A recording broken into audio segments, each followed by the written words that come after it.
Hello again, everyone. Once again, you are welcome to the Agribusiness for Sustainability and Prosperity webinar, brought to you by ARM Academy and Shulu Consultancy. We're so glad you could join us, as this will definitely be an interesting discussion on an area that affects our very survival as the human race, agriculture. Agriculture has evolved over the years, but what is critical is ensuring that we evolve with it technologically in a manner that doesn't just take away from the earth or the planet, but a manner that keeps it sustainable for generations to come. This and more will be analyzed by our amazing keynote speakers and expert analysts and panelists. So without taking too much of your time, I'd like to kick off the event with taking the second stanza of the Nigerian national anthem.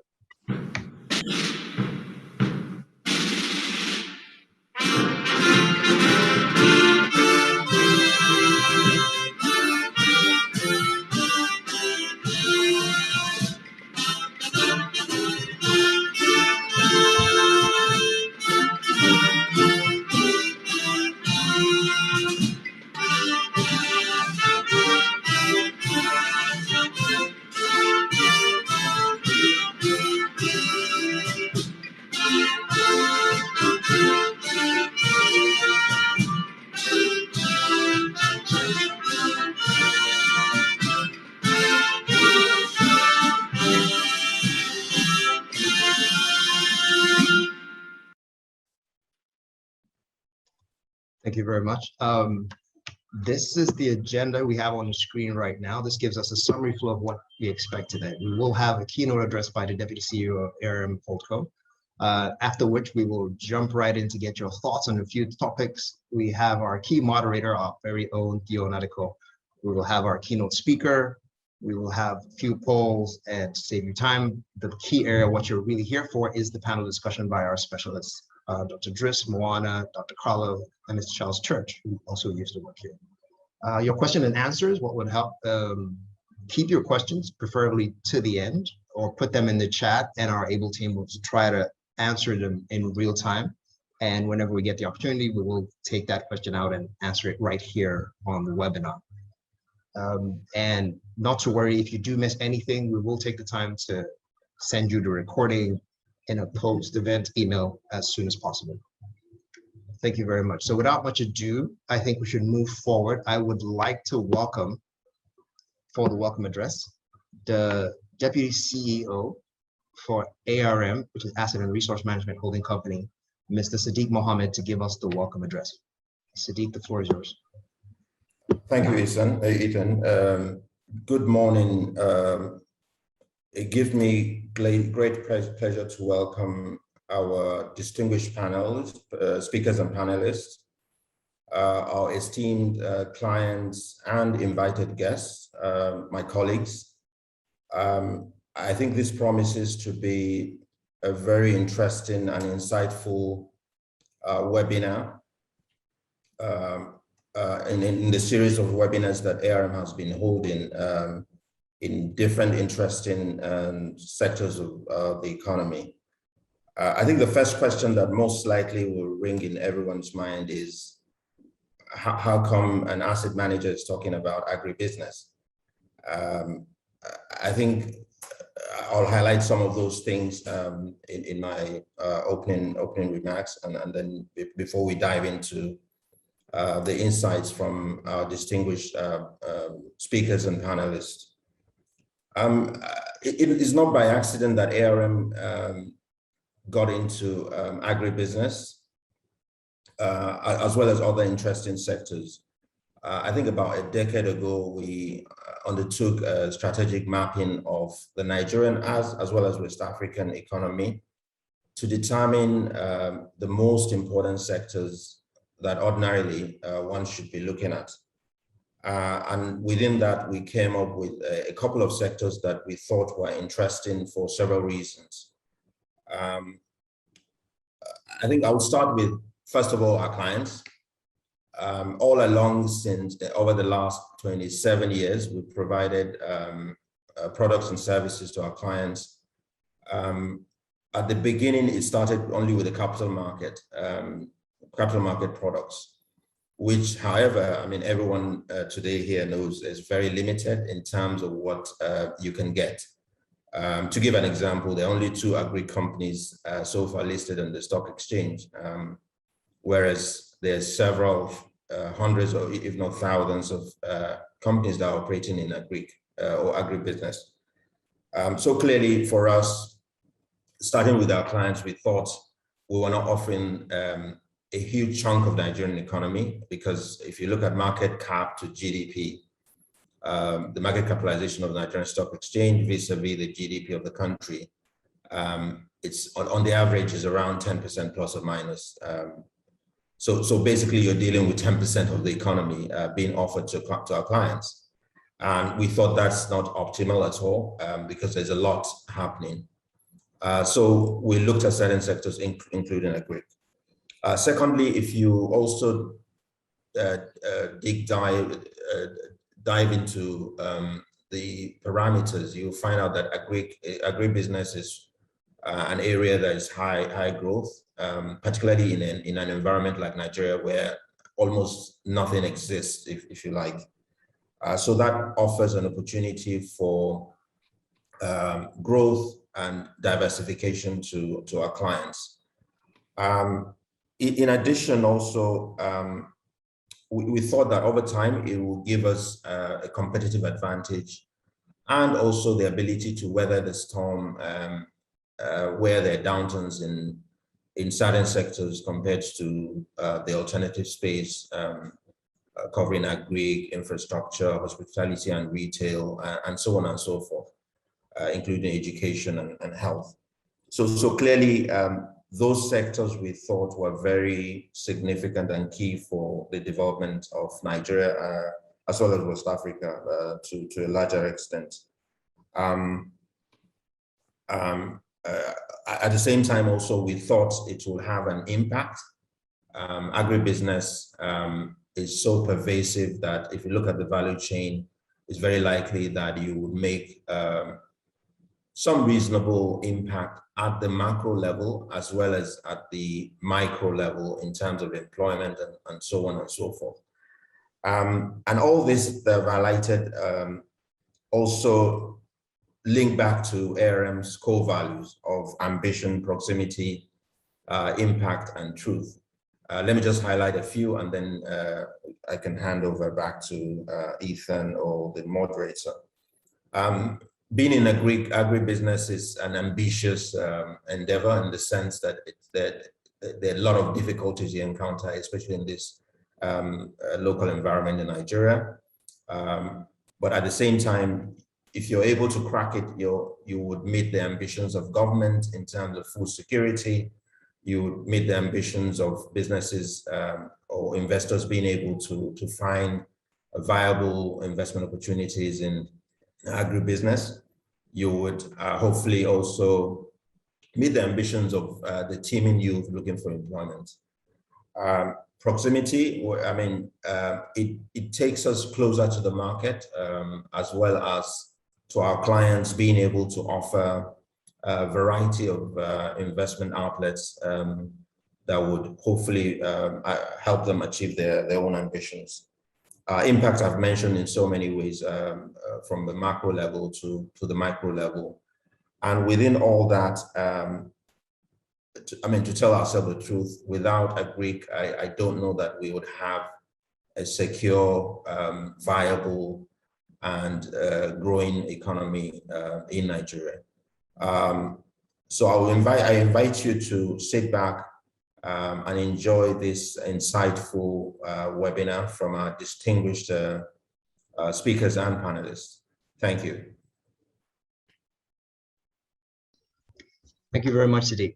Very much appreciated. Excellent welcome address. Like Sadiq has clearly said, they don't really see an economy that's moving forward without the ability to feed itself first, and potentially every other nation in the world.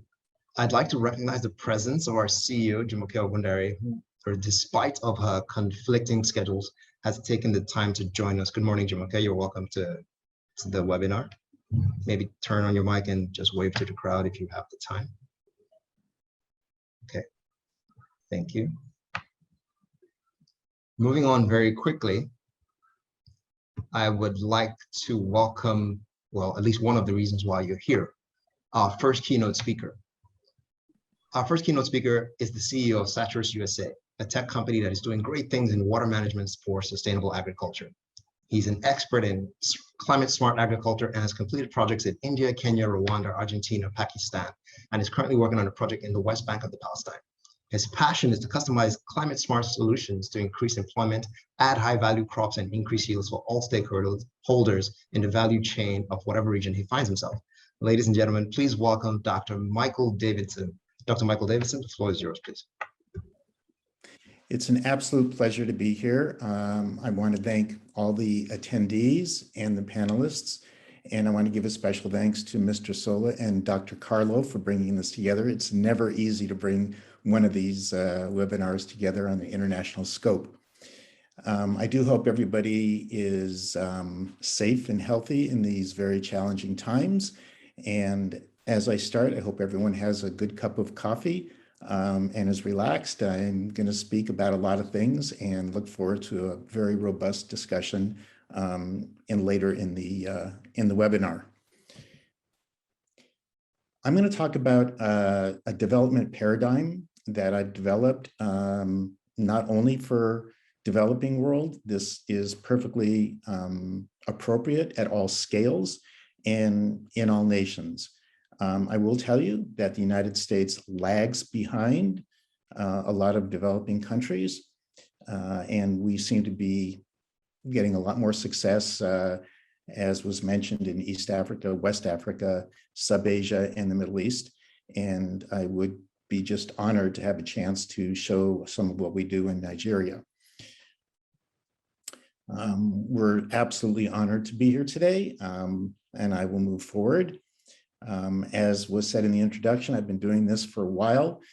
I'm not going to go through my CV, but I do want to emphasize what is highlighted in red, and I think that's the scope that I've been working in agriculture as a climate agricultural specialist for a lot of NGOs for a long time, and my PhD is in public policy. It's not just about increasing farmer productivity, but actually changing policy to encourage the sustainability aspects of climate smart agriculture and making sure that we're farming in a resilient way. This development paradigm is working, as also was mentioned, various places in the world that I've worked. And I do a lot of things. The black here is the quantitative analysis that we have to do in each project we're doing. And in the red are the interventions that we would do in the field. I'm not going to read these things. What's important about this slide is that I'm not alone. I am a glutton for collaboration. So I have, in working for several years doing this, I've developed a collaborative group of no less than 1,000 people. I started to count them up the other day, who have special emphases, special foci, special academic backgrounds, and cultural backgrounds. And I have to say, it's a very warm, professional, and personal group of people with whom I work. And I can call them up in a moment, and they would have answers. And many of them are working right now in West Africa and would be very happy to work on any projects that we might be working on. The overall, down here, the overall mission statement really covers everything that we do. We want to improve farmer crop production and profitability. Without that, farmers are risk averse, like any good business person. And unless we're making money doing these interventions, nothing is going to be adopted. So that's number one. But we also want to reduce the risk of agricultural investments. We also improve the socio-ecological systems. This really is everything from human beings to our ecology to biodiversity. And we do this by implementing the tools. There's a suite of tools that we pick out for each area in which we're working. No single set of tools fits every project, certainly not every temperate climate. But we have a suite of tools of climate smart agriculture. So again, you have 5 different agroecological zones in Nigeria, and each one of those has to be addressed separately. And we'll get into that in a minute. What I want to spend a couple of minutes on is the fact that we are now in a different geological epoch than we were before the Industrial Revolution. And this is called the Anthropocene. This is the geological epoch that started around the Industrial Revolution, but really took off around the 1950s, when we started using energy exponentially more than we had prior. What is the Anthropocene? What is different about the Anthropocene than other geological epoch? What's different is that human beings are the driver of planetary change for the first time in the planet's history. And what's important, the takeaway from this is that these are not cyclical events. When we cut down the rainforest to increase agricultural land, when we pave over much of the continent, when we spray from the air, the fires that are caused, these are not cyclical events. These are events that were caused by human activity. So this is the age of the Anthropocene. Irrigation is not everything, but it is a major theme of what we do. If I were to ask you today, this is one thing I think we have to just keep in the front of our minds at all times. If I were to ask any of you today, what percentage of Earth is covered with water? Everybody says 65, 70, 75%. And I would guess everybody in the audience would agree. My question to you is, how do you measure water? You measure water by a liter, by a cubic meter of water, a cubic kilometer, a cup of water. We always measure water volumetrically. When we talk about 75% of the Earth being water, we're talking about the surface, only the surface. What good does it do you if you are baking a cake and you need a cup of water to measure that water by what's on the surface of that measuring cup? Right? It makes no sense. If we're honest with ourselves, we look at water volumetrically, and we don't have 75% of water on the Earth. The amount of water versus non-liquid states on planet Earth by percentage is 0.014%. It's not 14%, it's 14/1000%. And this covers all the evaporation, this covers the oceans, this covers the rivers, this covers aquifers. This is the sum total of water that we have on Earth today. And that big dot is all the water. The middle dot is the fresh water, and that's 3% of the big dot. And you can hardly see, there's a third dot there that represents the rivers and lakes. And I have to tell you that rivers and lakes on planet Earth are statistically insignificant. So we have to be very conscious and conscientious about how we use water. Getting back to the Anthropocene, we can see the increase in floods and in droughts. In Nigeria, the problem of wicked events is more floods than droughts. Droughts are always an important aspect of climate change, especially in West Africa. But we've increased floods by tenfold over the previous decade. And it's important that we frame these things correctly. These are not natural events. There is no such thing as a natural disaster. Nature doesn't create disasters. What is disastrous is the way we are treating the Earth, the way we are not prepared for these wicked events. But these are not natural disasters, and it's a term that we need to change. In the Anthropocene, we are in the era of the greatest age of extinction. And it's not the sexy animals of the lions and the tigers and the dinosaurs. 95% of all animal life are at the microorganism level. And this is the greatest era of loss of biodiversity in planetary history. It was really hot here 2 weeks ago in the Pacific Northwest of the United States. Over 4 days, we lost 1 billion microorganisms, 250 million a day. Anyone who fishes off the coast of Nigeria, anybody who fishes in the oceans of the world knows about the dead zones, the kill zones that are increasing in the oceans. And that's due to nitrogen and phosphorus flows, not all drainage from agricultural projects, but primarily so. If you've noticed the coral desiccating, turning from bright to very pale brown and gray colors, it's because we're lowering the pH in the ocean and we're increasing the acidification. And this is primarily due to runoff. In the end, agriculture is the major driver of this change. And we need to keep in mind that in the developing world, we are impacting human beings like no other place in the world.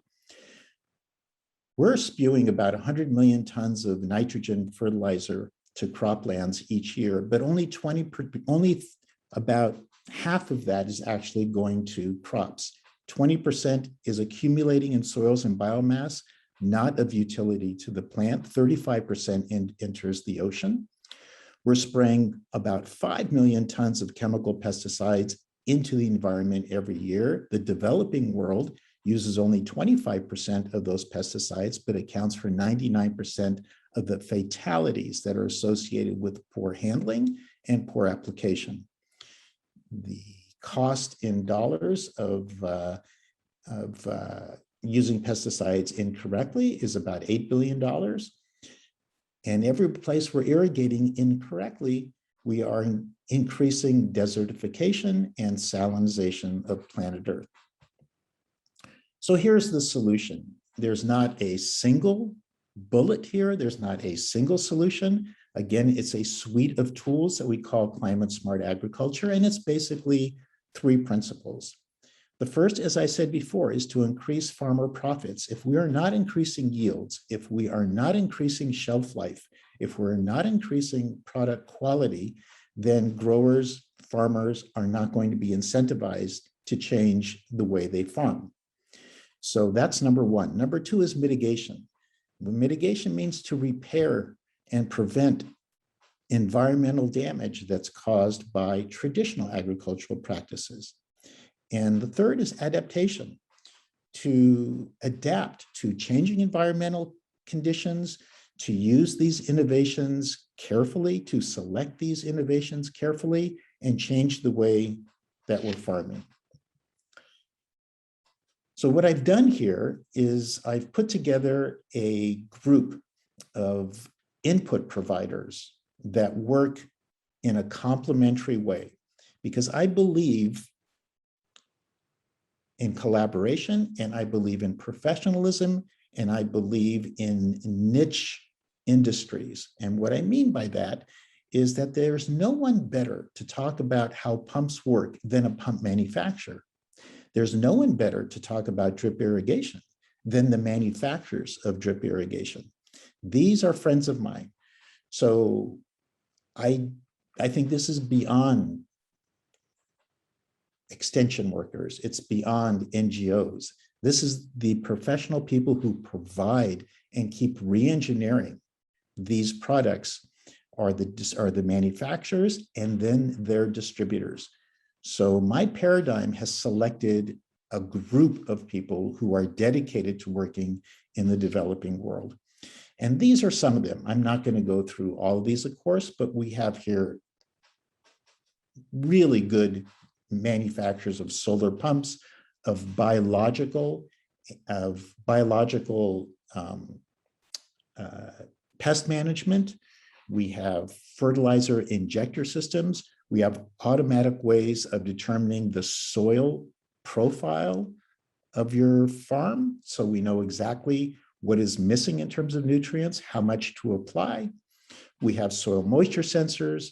We have unique products such as air ejection, because we know that we are compacting the earth, and we're robbing the earth of oxygen every time we water, every time we put a tractor on the earth, every time we walk on the earth. So this is a way of recharging the substrata with oxygen.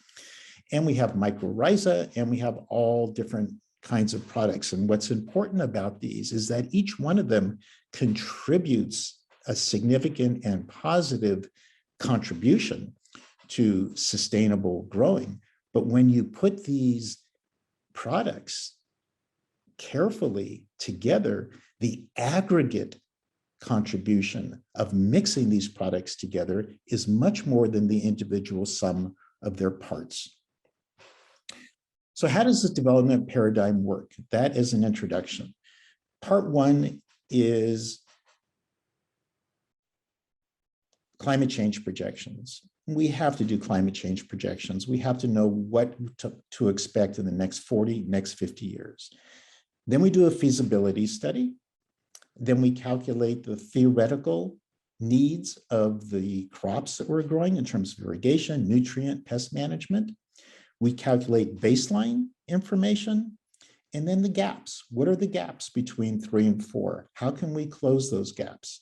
And then we work collaboratively with the manufacturers, with the distributors, with local farmers, with local academics, with local NGOs to decide what has worked in the region, why certain products won't work in the region. And then we collaborate further, and then we train. We train all the time. And then we monitor, assess, evaluate, we make adjustments, and we see if we can replicate what we've done. And then we go back to the beginning. This is an iterative process. It goes round and round and round. Climate change projections. I've done some climate change projections for Nigeria, which I'll share in a minute. This is a very quick overview of how I conduct the climate change. The second principle is to do the feasibility study. And when we do feasibility studies, they have to be socioeconomic as well as ecologic. So these are, we look at the social costs of doing any kinds of interventions. We do the theoretical calculations. We look at the baseline data for every crop. This is taken from a project I did in Argentina. Again, as I said, we calculate and explain the gaps, what we should be using and what we are using. And then we work collaboratively to reduce those gaps. You know, at no cost, this is again a project in Argentina, we reduced the amount of water we were using per hectare from 454 cubic meters per year to 68 cubic meters per year, and had higher yields. So sometimes things are obvious. And then we reduce whatever we think we should be using in irrigation and fertigation. We have means to reduce that total by 50%. If I tell you that we need 100 cubic meters per year to grow a tomato crop, once we're doing that tomato crop, our goal is to get down to 50 cubic meters with the interventions that we have today. What I would like nothing more to do is build one of these training centers. Every place that I've worked, we end up building what we call centers of agricultural excellence, where we demonstrate these tools. We demonstrate them with various different crops. We monitor, evaluate, assess, and then we replicate. So where are we in Nigeria today? These are the climate change projections that I did recently for precipitation and temperature. The story in Nigeria is not as bad as it is in a lot of places. Over the next 15 or 20 years, you're looking at an average increase maximum temperature of about 1.5 to 2 degrees. Precipitation will fall. Precipitation will fall a couple of hundred millimeters a year, which are the projections of these 8 global circulation models that I took for this project. Nigeria in food security is lagging the rest of the world. The country food security index of Nigeria is 38, which is extremely low. This is the capacity of the country to provide nutrition for all of its citizens. That would be 100. So 38 is a number that we need to increase. Employment in agriculture is falling, and it is falling for women in particular. And this is understandable. Agriculture is not thought of as a profession that people want to seek in East and West Africa. And where we work, we create jobs, we create employment, we make agriculture more interesting, which is really important. And then we increase the value of the value chain. So distribution, manufacturing, truck driving, warehouse work, all of these jobs increase as agricultural production increases. Access to electricity in Nigeria is growing. It's growing positively. It's not so significant. The curve is fairly low. I must tell you that there is a lot of work going on in reducing the costs of solar pumps. And this is where we spend a lot of our energy in agriculture, is on pumping. And the cost of solar pumping has dropped significantly. And what is very nice is we have a lot of solar pumps offered today without batteries. So they're very easy to install, and the maintenance is much less. I don't see a reason at any level to be using fossil fuels to increase pressure. I want to say a couple of things about fertilizer consumption. People believe that a mark or an indicator of agricultural production is the amount of fertilizer that one is using. Fertilizer consumption is going up in Nigeria, but overall, fertilizer consumption relative to other countries is extremely low. Out of 167 countries, Nigeria is about 147 in terms of how many kilos of fertilizer per hectare it's using. This number is not important to me. What's important to me is that we give the optimal amount of fertilizer. A lot of growers who haven't been taught about fertilizer think if a little is good, more must be better. And that's not the case. It's simply not the case. So these are open and open field conditions for cucumbers and for tomatoes. And I'm not expecting everyone to memorize these numbers, but what we are establishing here is that at each stage of a plant's phenological growth, a different amount and a different variety of fertilizer is required. And this is a key to climate smart agriculture, reducing the runoff of fertilizer, reducing the costs, and making the most efficient use of fertilizers. Crop Production Index is the standard index that we use for agricultural production. Again, it's a positive trend in Nigeria over the last 18 years. It is not tremendously significant. This is an area that we should focus on. Your crop production index on a global scale is 102, which is, I have to blame Carlo for this. My arrow actually was going to Nigeria. And that's the average, but it's lower than most countries in the Sahel, which is very interesting. And that's something that we have to increase. Mechanization in Nigeria is an area that we also have to focus on. You're averaging about 7 tractors per 100 square kilometers in Nigeria. We have to look at this very closely and very thoughtfully, because when you purchase a tractor and you start to purchase tools, this may sound obvious, but you're operating in rows. And if you're operating in rows, then all of your tools have to be set for the same rows.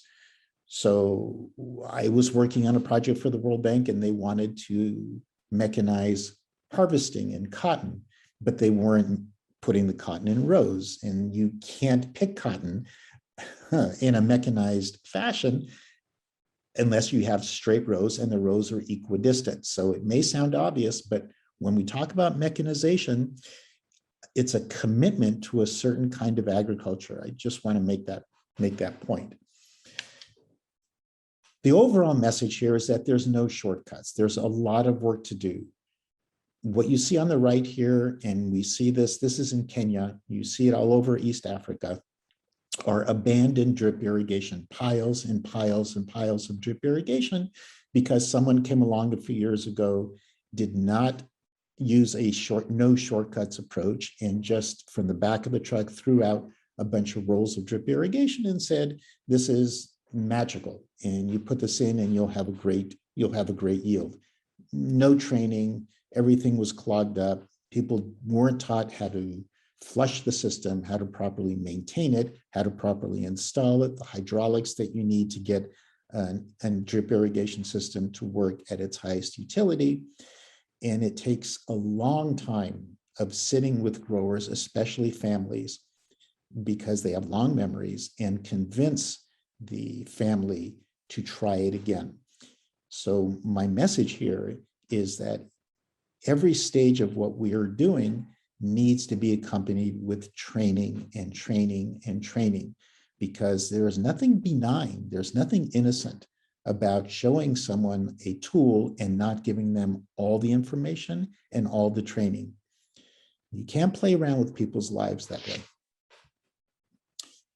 So you may ask if these systems I'm talking about work. And I'm just about done with my presentation here, just a couple of more slides. And I've got 3 slides here to show you that the outcomes of climate smart agriculture are significant. So this is water production. This is how much water you need per kilo. And you want that percentage increase is what we're looking for. And fruits and vegetables, an average of 250% increase. Cereals, 70%. And these aren't small numbers. We're talking about, this is a study done by Pretty. He's a scholar, is a friend of mine who's done wonderful work. This is a study to show a summary of climate smart agricultural projects around the world. And we're talking about 12.5 million farmers, 37 million hectares. And what you're looking at here is the average yield increases, which are 100%, 70%, 90%. The overall average was 79% for a multiplicity of crops. And then the third way we measure the success is in carbon sequestered, because this is climate. This is a climate change mitigation and adaptation program as well. So again, for all different sizes of farms, different scales, when you use these processes, we make significant contributions in sequestering carbon. Nonetheless, if we come to the conclusion that we know what we need to do, actually doing that requires that we identify, we navigate, and we negotiate what we call the constraints and barriers to good outcomes. These are very, very important to look at based on the local environment. Whether we have infrastructure constraints, there are social, gender constraints, political, access to finance, access to credit, the agronomic constraints of soil degradation, access to water. As I just said before in the previous slides, how do we get information to people? There's judicial constraints, there's governance. There can be this tension between statutory law and traditional law. And then markets. You know, once we increase production, we've got to find markets for them, and that can be a very difficult challenge. Talked about climate change, and there can be legal constraints and barriers. So these have to be addressed head on. And this is part of agricultural production. We have to navigate these constraints in order to replicate what we're trying to do on a wide basis. So 2 more slides here. These are beautiful pictures. This is the finished product. The takeaway here is that these are installations in Israel. This is where I grew up. This is where I learned my farming. These are installations in the very southern part of Israel we call the Arava. And you can see they're just beautiful installations, very robust crops. What's important about these crops is that they were grown in the area today that has the highest salinity in water, the highest salinity in soil in the world. The average yearly precipitation in this area is 44 millimeters, and the average ET, the amount of evapotranspiration we lose to the atmosphere, is over 3,000 millimeters. This today is the driest area in the world, and again has had the highest salinity, and we're able to produce these crops. So if we can do these there with our help, not just Israeli help, this is a global, there are global contributions, then Nigeria is next. Finally, all of these things you may look at and say, these would be great to do. I've been doing these presentations at various parts of the world, and very frequently the first question is, Michael, this looks like a wonderful way of farming. You have all these great inputs. You have different kinds of fertigation equipment and drip irrigation equipment and different kinds of valves and different kinds of bearing the drip and all these different ways of doing things. But we can't afford it right now. We just can't afford it. It is a myth. It is a myth. And when you think about it, it makes sense, because think about the solar energy. What we're doing here is we're increasing efficiency. We're reducing the traditional amount that is applied in fertilizers and in pesticides. We're making more efficient use of labor. We're getting 100% germination from our seeds. That makes them less expensive. We're using water more efficiently. We can provide all these inputs. This is business as usual taken from Kenya, where we reduced the amount of fertilizer they were using by 15%, pesticides by 50%, labor by 60%, water by 50%, and we increased the net by 140%. Our variable costs are lower by using the tools of climate smart agriculture. If the variable costs are $3,000 per hectare in Kenya, this is for tomatoes, we're doing the same intervention, we're doing the same amount of land, rather, with the climate smart agriculture interventions at $2,200, and our net goes from $1,850 to $4,637. So I thank you. I know that there's a lot of information I went through very fast. I'm very appreciative of the opportunity, and I hope that there's a robust discussion, and I look forward to answering and engaging in that discussion as we go forward. Thank you very much, Dr. Michael. Yes, you are right. That was a lot of information, but a lot of great information, very insightful stuff. And starting with the part where if you think about water from the perspective you presented, and the fact that we all think about it, that beautiful picture as water covering the planet, 70%, oh, it's so nice, but it's really in volume. I could take a cup of water and spread it and cover an entire table, but how much water is that in terms of practical term?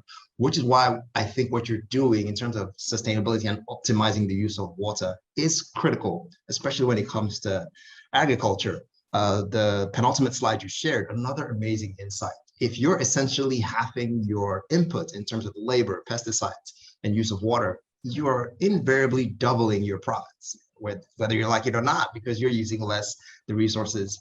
So a lot of questions. I know a lot of, I'm excited. A lot of questions in the comments, but guys, I would stay with the protocol. Leave your questions in the Q&A segment at the bottom of your screen. And we see your questions on the side as well. Again, we want to thank you for joining us. If you're just joining us, not to worry. If you're wondering what I'm excited about, we have recorded it. So you will get this video later on. And with that in mind, we'd like to go to our first poll for the day. We want to sample your thoughts, given what Dr. Michael has said. In your view, do you agree that Nigeria should be concerned about climate change? Because to a lot of people, climate change is a myth. And if you're still thinking that, I strongly think you're stuck in over a century ago.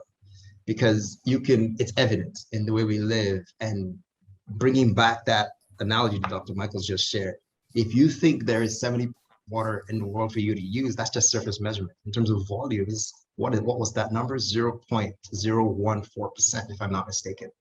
That's, yes, so you clearly have to worry about how you manage water efficiently. Okay, I see the comments, the polls are coming in. Okay, yeah, so I think we're all pretty much leaning in the same direction here. We have over almost 50% that strongly agree and another 26% that agree.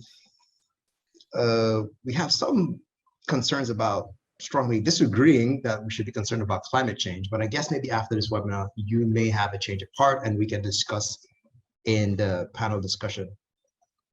Oh, I see a question that says, sorry, we have to worry about it. I agree. I think it's something we really have to worry about. Maybe we'll take 30 more seconds to get your, please just pick your answer in the poll. Yes, excellent stuff. Excellent.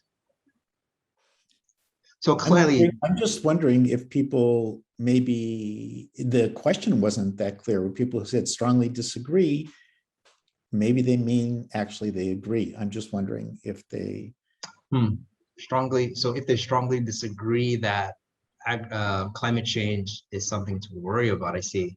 Do you agree that Nigeria should be concerned about climate change? Strongly agree. Fair enough. You might have a point, but Dr. Michael, I'm going to be honest with you. A lot of people, and believe it or not, still think worrying about climate change is not a real problem. And I think that's a strong misconception. What do you think? I think that I think it's climate change and much more. I'd like to, if I were to suggest reading material, there's a Swedish group that does wonderful work led by Dr. Johan Rockström. He was the person who devised what we call the theory of planetary boundaries. And what he did is he looked at climate change, but he also I took a lot of my information from him. He looked at biodiversity loss. He looked at land system change, water use, aerosols, all these things which we talk about having tipping points. If we can possibly get to the point of no return where we do incontrovertible damage to the earth if we continue to spew chemicals at a certain rate. So what he did for the first time is he quantified these tipping points. He said, if we exceed 450, parts per million of greenhouse gas emissions, if we exceed 35% of the earth covered with agriculture, if we exceed using 90% of water for agriculture, if we exceed these particular metrics, then we are in danger of changing the earth and not being able to bring it back, taking it out of equilibrium. So it's climate change, but it's much more than just climate change. It's a combination of things. Excellent. Thanks so much, Dr. Michael. We would appreciate if you could leave a link or a reference to that study for the benefits of our audience, so we can check it out in the comments. I'll post it. Okay. Thank you all. I think we're going to close the poll now and move on very quickly to save your time. So we can get into more of sustainable agriculture and how it affects our country and the world at large. I'm going to introduce our second keynote speaker. He served as Israel's ambassador to Azerbaijan and then to 3 Southern African countries, South Africa. Have we closed the poll? Yes. To 3 Southern African countries, South Africa, Lesotho, and Eswatini in Swaziland as part of his 23-year career as a diplomat and international lawyer. He is big on startup education, ICE-team, and innovative pedagogy, building an academy for large-scale training of individuals and teachers. He's also involved with a cyber academy that provides world-class professional education and international certification for the latest cyber expertise. The big advocates of vocational training for new farmers, bringing them up to speed in the latest techniques and hands-on consulting on all stages of the production life cycle, from planning to post-harvest. He is involved in an investment fund that supports tailor-made investment vehicles offering ecosystem capacity growth. And staying in line with sustainability, he has a large-scale solar energy projects with modern fields in Africa, USA, and the Middle East. It is my honor to welcome Ambassador Arthur Lenk to the webinar. Ambassador, if you could just share your screen, the floor is yours, sir. Okay, terrific. Well, good Good afternoon from the Holy Land. Good afternoon. Good morning in Nigeria, and if you thought that my good friend Dr. Davidson was good, know that he is good at 2:30 in the morning. Can you imagine how good he is at noon? I can't imagine. No.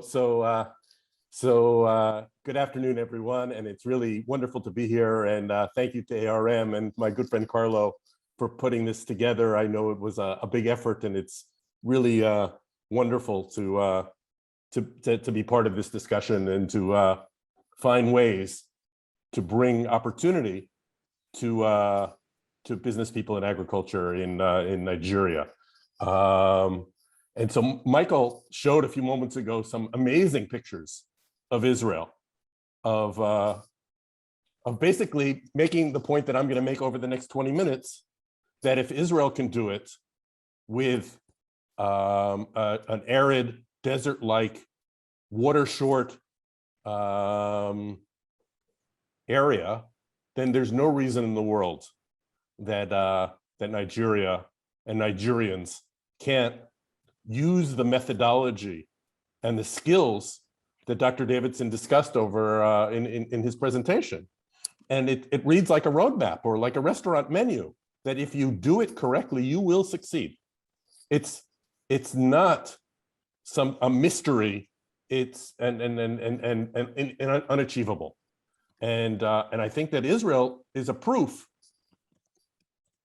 that where the situation is much harder and more complicated, it can be done. In the introduction, you already learned a little bit about who I am, and so we don't need to do that again.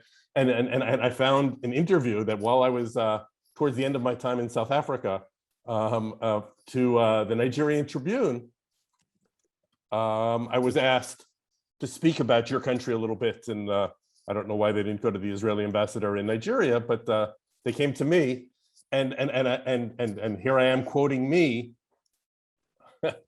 pointing out almost as if that I knew that 4 years later that we'd be talking. I think that one of the ways of cooperation for Israel and Nigeria is to talk about sharing the things that we've learned. And one example, and I think perhaps the most important example, is agriculture, and it's certainly applicable, the lessons that Israel has had. And this is not an Israeli issue. It's not a Nigerian issue. It's when we talk about food security, what we're really talking about is national security. Because one of the things I think, one of the lessons of COVID-19 is you have to be self-reliant. You have to be able to do things by yourself. Because if you find one day that the borders are closed and that channels of production or accessibility are limited, and for any reasons, but it happened because of the pandemic, then you have to be able to do by yourself, and you're on your own.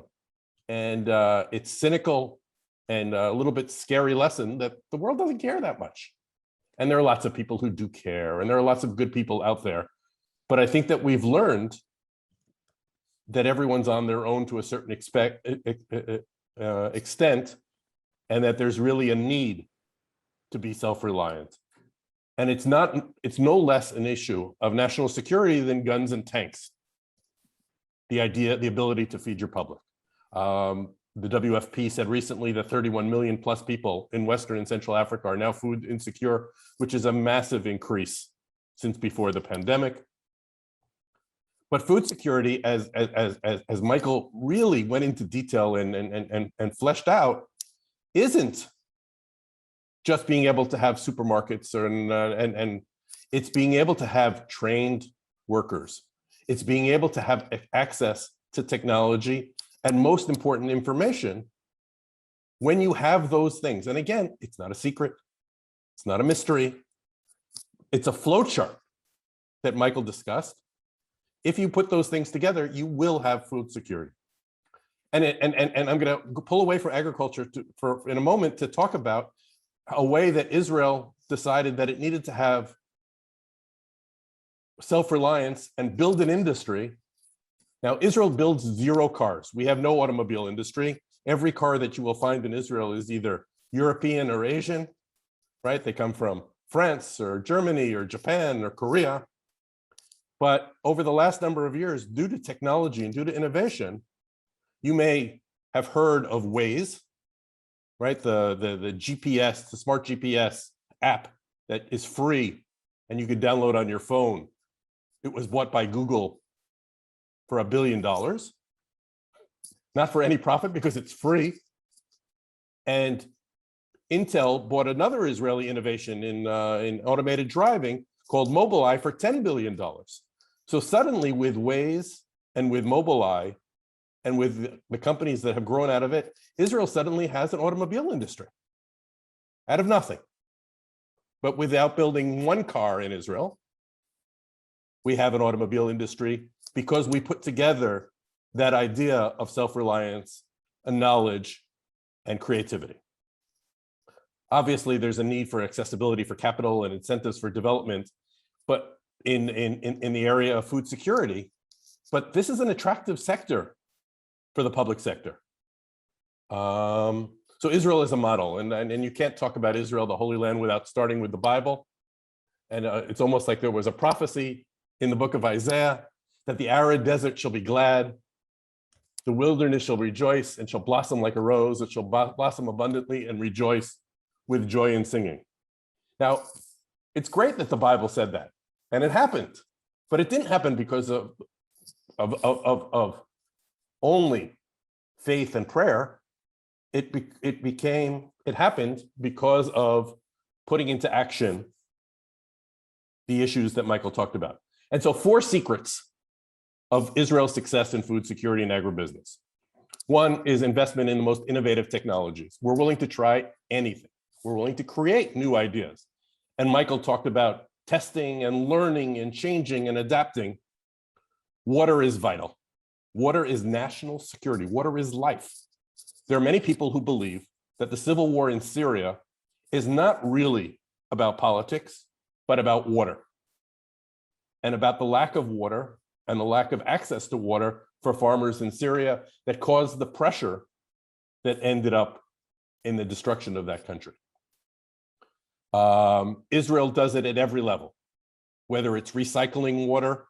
Almost all Israeli water is recycled and reused for agriculture. So most farmers don't get access to blue, fresh water, but they get access to recycled, cleaned water. We desalinate massively. About 70% of Israel's drinking water is desalinated water. So maybe the water I'm drinking right now is desalinated.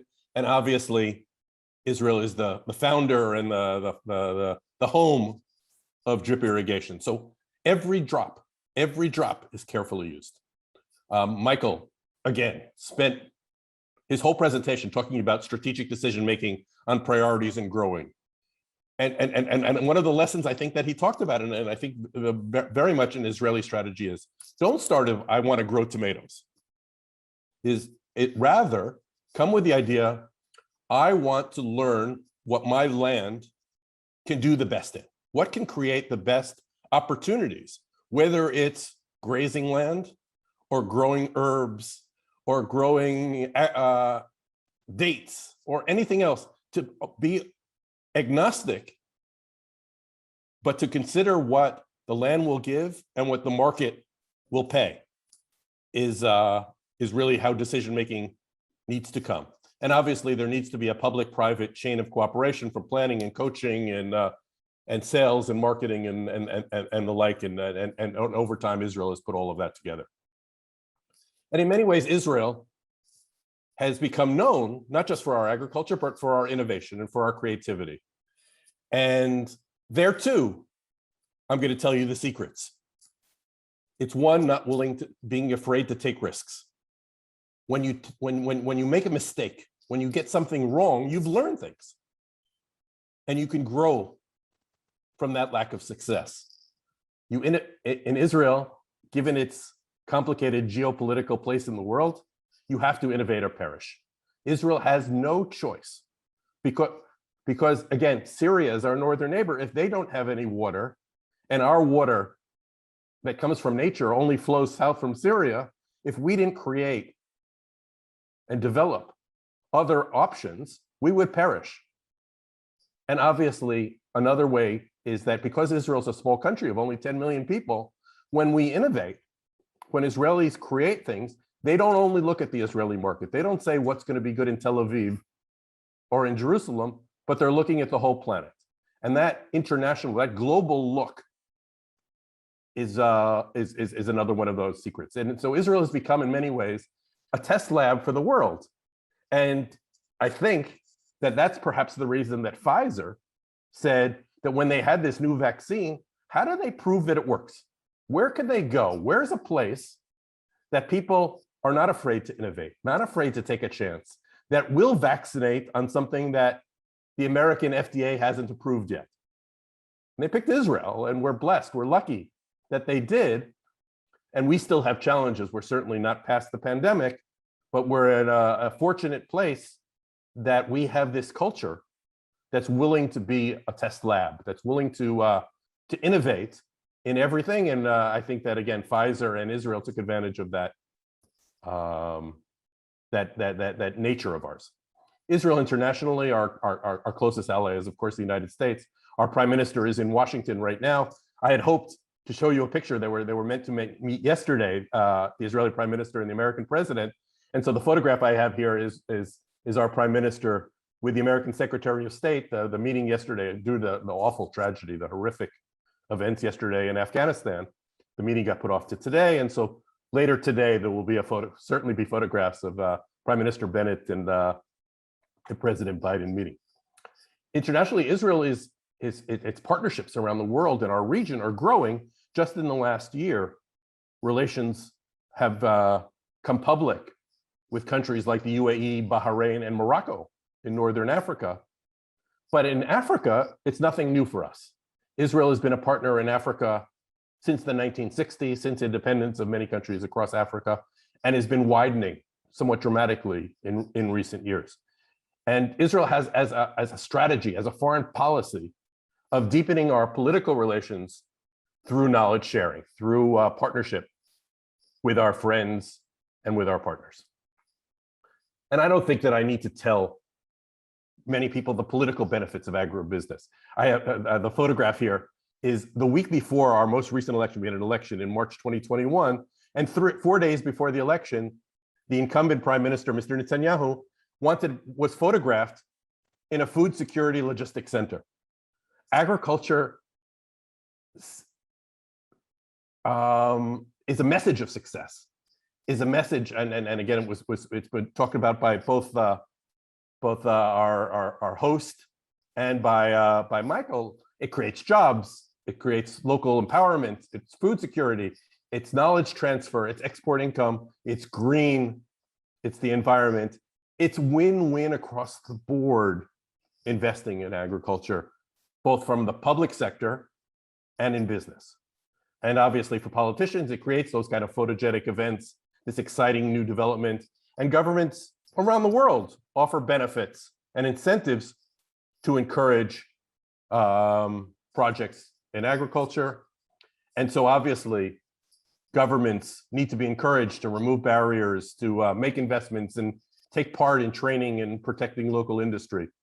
And obviously, the government needs to be able to help business leaders in making their own decisions of whether they want to invest in local staples or an exotic high end.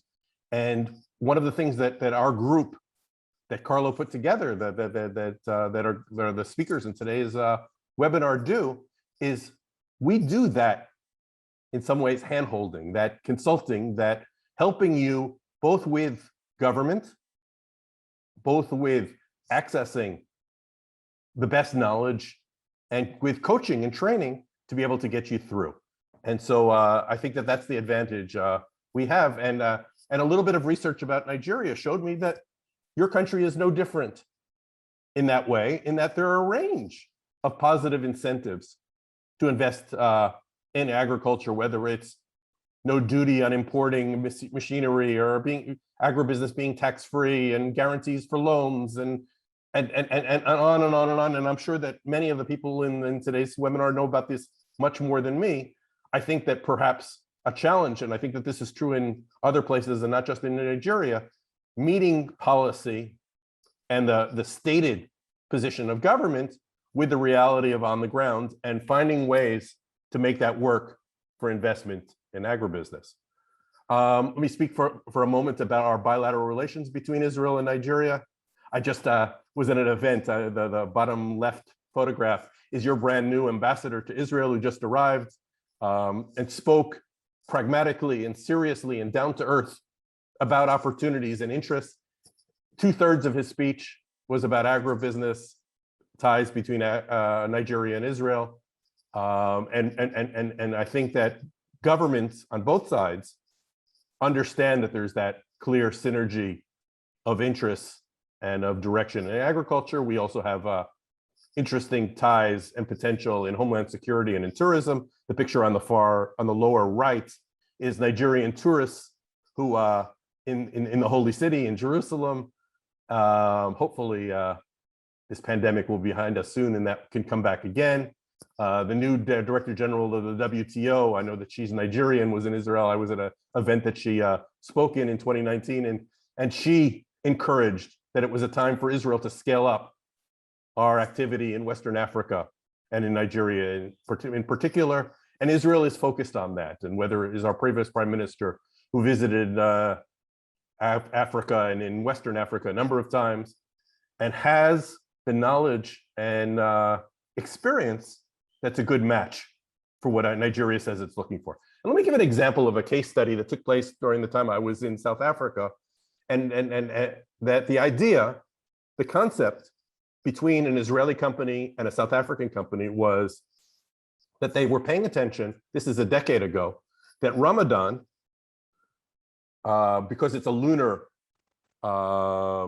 month, it moves during the year a bit earlier and earlier and earlier, and is now already in 2021 and 2022 in the second quarter of the year. And there was a challenge of getting fresh dates, which is a very, very popular food during Ramadan, to be able to sell. And they said, this is a market opportunity. Let's take advantage of the Southern Hemisphere. Dates are harvested in the autumn. And so autumn, of course, in the Southern Hemisphere, I don't need to tell you, you know, in the Southern Hemisphere is in the first and second quarter of the year.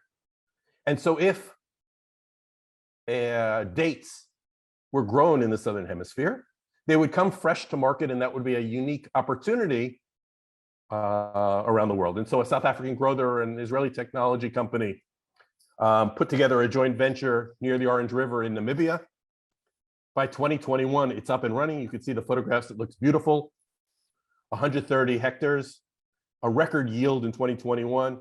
And what was amazing, the entire production was pre-sold before Ramadan. And their market was 20% in South Africa and 80% for export in the continent and and outside of the continent. It's a concept that started on paper, was carried out through proper planning and proper all of the tools that Michael talked about earlier, and following that flow chart, and had a concept and a theory and a market chain that made it a massive success. And my point is not dates. My point is having a plan and a strategy that includes all of the different factors from conceptualization and technology to marketing and sales.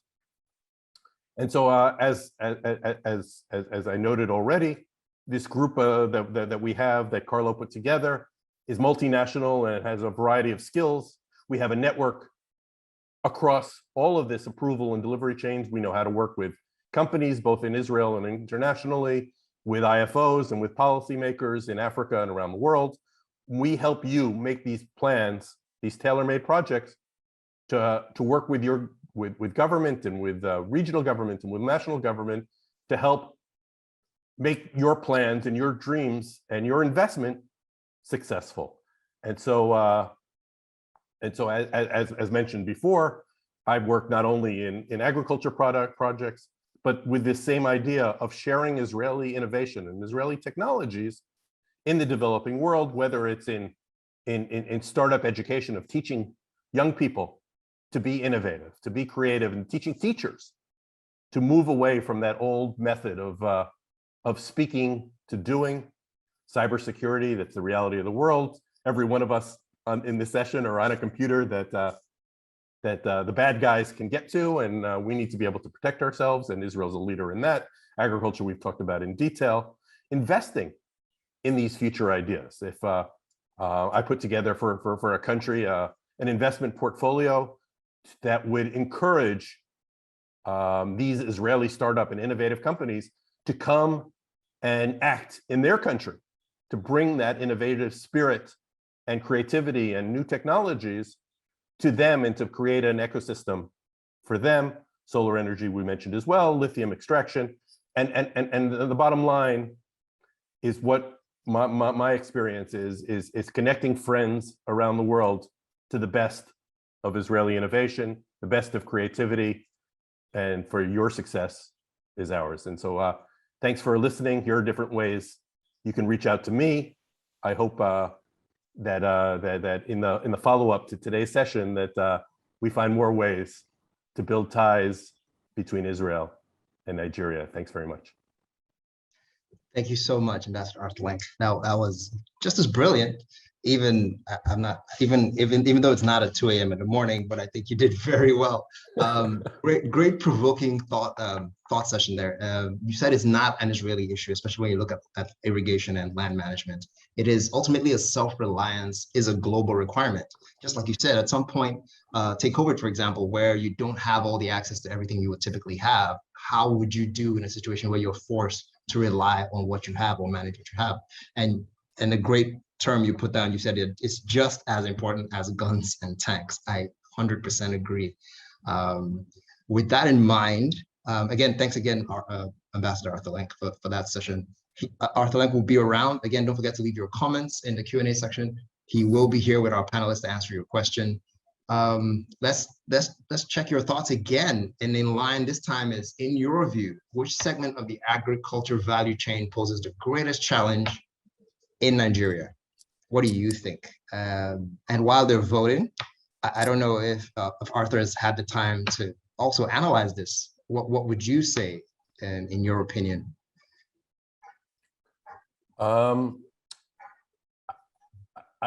think a big issue is policy. I think that it's easy to talk and to say that we want to help farmers. You know what? It's even in successful Israel in agriculture, we're fighting about the role of government in making sure that our local farmers are able to do all of the different things they have. If we imported tomatoes or took away tariffs and let tomatoes come in from Turkey, the consumer would be happier, right? And the price of tomatoes would drop.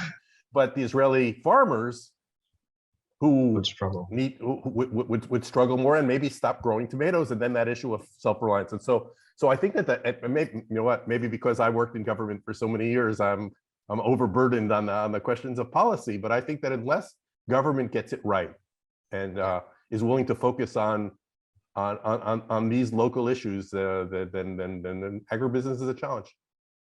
I agree. So I think everyone's leaning in your direction so far. The bulk of our voters are saying, maybe I pulled people there with my no, you did not. Speech. I was watching it before you started speaking. A lot of people are leaning more towards policy and financing, and I agree strongly, especially around those two are strongly interlinked. If you don't have access to the finance and the policy is hindering your ability to support your infrastructure, you will struggle. Oh, I see finance is getting ahead in the polls. Interesting. You got to have the cash, right? If you got to have the cash. No, it's not. You're not going to say, please, can I have it, and just hand it over. Which brings me back to your investment fund, though, that helps with situations like this. I noticed it's one of the things you're focused on. Could you tell me a little bit more about that? Well, what VC funds in Israel do is, or investment funds, is they want to follow success. I don't know that those groups are looking to fund small scale, or medium scale projects, but they're but they want to find the next Waze, right? That's going to be bought by Google, or the next Mobileye that's going to be bought by Intel, and they want to find $1 billion. Well, but it wasn't $1 billion at the beginning, right? True. And you need that capital of someone who says, I'm betting on Ethan because Ethan's a smart guy. He is, and he's got a vision, and he's got a plan, and he's got a way to deliver it.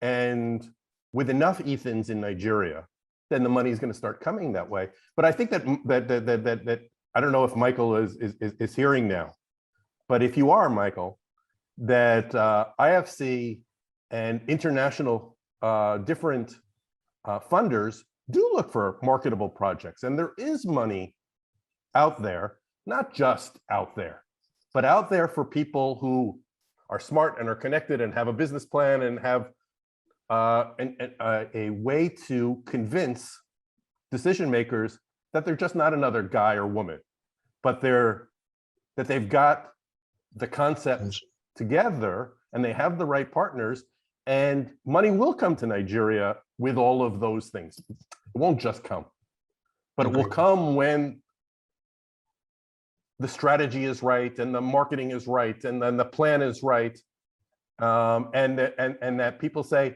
this can be the next Mobileye, this can be the Nigerian Facebook or agribusiness, or because you have the water resources and the weather and the technology and certain things that Europe doesn't have, right? Where most of Europe's flowers in the winter grow in Ethiopia and in Kenya, and they sell flowers to the Dutch for Valentine's Day. Why in the world can't Nigeria be a competitor for that? I don't know if there's time for Michael to give a comment on that too, because it's really his expertise more than mine. Fair enough. Okay, great. Real quickly, if I could. Go ahead, Michael. Ambassador made very, very many important points. I've done a lot of consulting for IFC. It's one of the 5 branches of the World Bank. IFC is the International Finance Corporation of the World Bank. What is unique about IFC is that they're the only branch of the World Bank that engages in private funds. So what they do, if there is and everything is to scale as far as getting the attention of IFC, but if there is a local grower, or it could be a Coca-Cola, a Heineken, anybody who needs maize for their inputs, then IFC will be very generous in developing programs. I've written a lot of the guidance documents and the specifications for IFC. The manager is still a good friend of mine. That is a real good option for, I think, for Nigeria. We can talk about that at a later time. Thanks so much, Michael. Again, thanks a lot, Arthur. It was great having you. And Arthur's still here. So again, leave your questions in the Q&A session. Arthur will be joining our panelists to answer them as much as we can. We are sticklers for time, so we'll be moving along very quickly. I will be introducing our panelists for the session ahead. And forgive me, our panelists really have long resumes, so I will try to be as brief as possible so we can get to the meat of the conversation very quickly. Our first lineup on the panelists is Dr. Driss Anane. He's a co-founder and CEO of Logi Inc. He's an experienced executive in international development, and business strategies. He specializes in water resources, irrigation, water infrastructure, information technology, and water system modeling. Focuses on Africa and Middle East, master planning and feasibility studies, and data collection, technical analysis, and business plans. He is a research and development trainer at heart with a knowledge sharing platform called logitalks.com. So visit when you have time. He has carried out large-scale water and agriculture project development across Ivory Coast, Nigeria, Sudan, Morocco, Senegal, Tanzania, and Rwanda. Dr. Driss, please turn on your camera and wave. You are welcome to the panel session. Great. Thanks so much, Ethan. Glad to be with you guys. Thank you. Glad to have you. Glad to have you. Our second panelist is Dr. Carlos Chalot. We had great conversation about his neighbor's dog. Don't know why he has the neighbor's dog, but that's a different conversation. He's a brilliant man, and they're also partners in this webinar, pushing his educational status to the highest level by committing to 5 years of intensive PhD. He will tell you about how he's been around the world trying to push his vision since 2011, sharing his expertise all over the planet, from the USA to Europe to Africa to Australia to the MEA region to Southeast Asia. He gets around a lot. He has over 20 years of wealth management experience across multiple markets and over 10 years of structuring, managing, and consulting on investment funds in water, oil, commodities, and agriculture. Dr. Carlos Shalom, you are welcome. Please turn on your camera and wave to our audience. Hello, everyone. Looking forward to talk to you about agri-finance. Fantastic. Great to have you. I see the dog is featuring. Awesome. Our next panelist is Dr. Moana Vercoe, who is also with Shalhoub Consultancy, and she's been there since 2014. She's focused on management and finance in emerging and non-Western contexts and developing curriculum context, case studies, and other educational materials for Shalhoub Consultancy. In the past few years, she has gained significant on-ground experience in Africa and Asia through consulting projects and training programs. She has extensive experience in traditional and non-traditional quantitative and qualitative research and analysis techniques, and has presented her research internationally and within the United States. She has consulted with companies, nonprofit organizations, and governments in different regions. Please help me welcome Dr. Moana Vercoe. Could you turn on your camera and wave to our audience, please? Good morning. It's a beautiful morning to be speaking to Nigeria. Awesome, awesome. Great to have you. Great to have you. And this the penultimate the last panelist, but definitely not least, is a good buddy of mine. We've done things the company will never find out about, is Mr. Charles Church, who was part of the ARM family, and up until July 2021, he was the managing director for ARM Agribusiness Fund Managers Limited and of Repair and Farming Limited in Ikoyi, Lagos. Prior to that, he was the manager of the Deloitte African Agribusiness Units and an independent contractor to Deloitte Africa Agribusiness Consulting. He has worked in agriculture sector for more than 40 years. That's a long time. As an agricultural economist with commercial banks in South Africa, as an accredited consultant to the Industrial Development Corporation of South Africa, and in private practice as a farmer, as an agribusiness project and risk management consultant, and as an agribusiness marketing consultant. His professional and project experience includes inter alia. It just goes on across different states in different countries. He's done feasibility studies in Kebbi State in Nigeria, export vegetable production design, planning, implementation, and operation in Swaziland. Charles specializes in design, preparation, and implementation of agribusiness integrated management plans, translating projects goals into clear action-based plans. Charles, my friend, you are very welcome to the webinar. Please turn on your camera and say hello to our audience.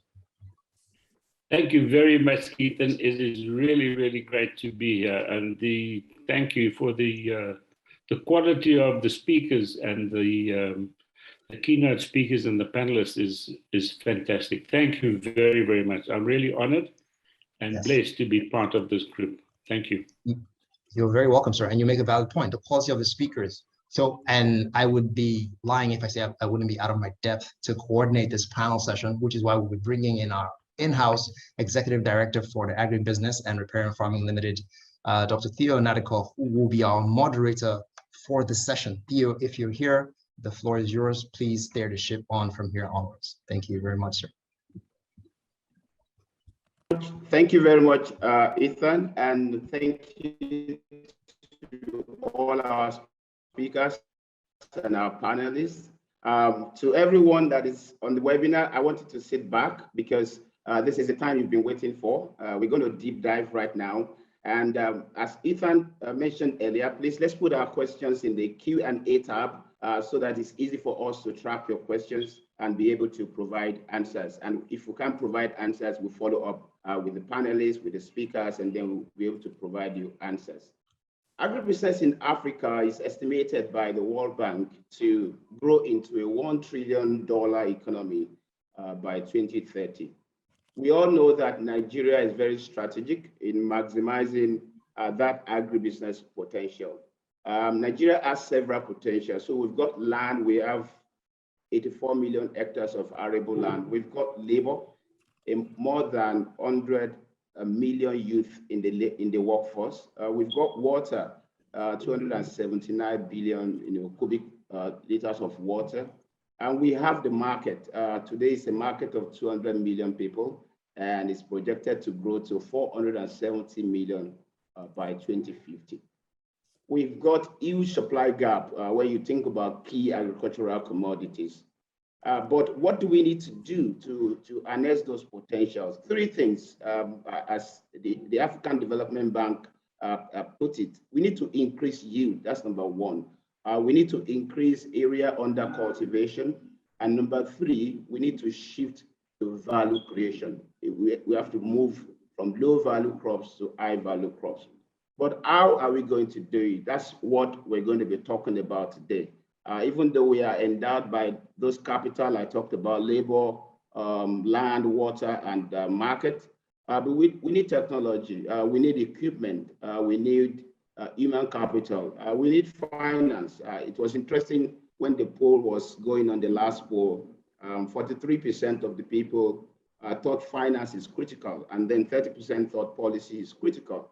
But as we get into the conversation, I really wanted to sit tight. We're going to be having a conversation, and this is how we have structured it. And that was what you responded to when you had the poll. We'll be looking at 6 buckets, basically. The climate smart agriculture and technology bucket, which Dr. Michael Davis spoke to. That's bucket 1. Political economy is an important focus bucket, which Ambassador Lenk spoke about. Bucket 3, anything from R&D, input, farming, so trading, processing, manufacturing, distribution, and all of that. And then bucket 6 is finance. And we're going to be trying to have the conversation around those buckets. So if you're asking a question, we will just appreciate if you can just put the bucket first, and then you put in your question so that it's easy to direct the question to the panelists. So my panelists, thank you very much. I wanted to sit back. I'm just going to start and start from the top, and I'm going to start from Dr. Davidson. You spoke a lot around climate smart agriculture. You spoke a lot around data. You spoke a lot about having baseline. But we would like you to maybe start by telling us, do you think this is strictly the preserve of the public sector, or do you see a role for a profit-oriented private sector entity in that business of agricultural data management? I'm sure there are people in the room who are looking at those opportunities. They've seen you, open up the opportunity, but do you see a role for a private sector entity providing that data management services? Over to you, Dr. Davidson. Thank you for the question. The role I see for the public sector primarily is to create what we call an enabling environment, to reduce the bureaucracy, to make it easier for finance, those things. But I believe the supply chain is private, and this is a business. And I think the rest of it is private. I think people were asking me questions about the scale, and smallholder farmers are the most important farming entity. There's 500,000 smallholder farmers farming about 2 billion hectares of land in the global South. People don't appreciate that those smallholder farmers only in Africa provide 70% of all the produce that goes to Sub-Asia and Latin America. It's an incredibly important sector. Just a couple of hectares is very important. And the employment opportunities are in the private sector. I would envision if things take off as we hope they do, and I think Nigeria is positioned perfectly for all of us to come in and create a revolution. I believe in all different forms of irrigation, but let's just look at drip irrigation. Everyone is more or less familiar with drip, and I think it's a great tool. Been using drip irrigation since the 1970s. To create drip irrigation is made by a process called extrusion. You need a good sized factory. It has to run 24/7 to be profitable. And there's one very old system in Kenya. I don't believe there is a drip irrigation extrusion factory in West Africa at all. Once you put that in now, you have a lot of people working there, and who becomes the most important person?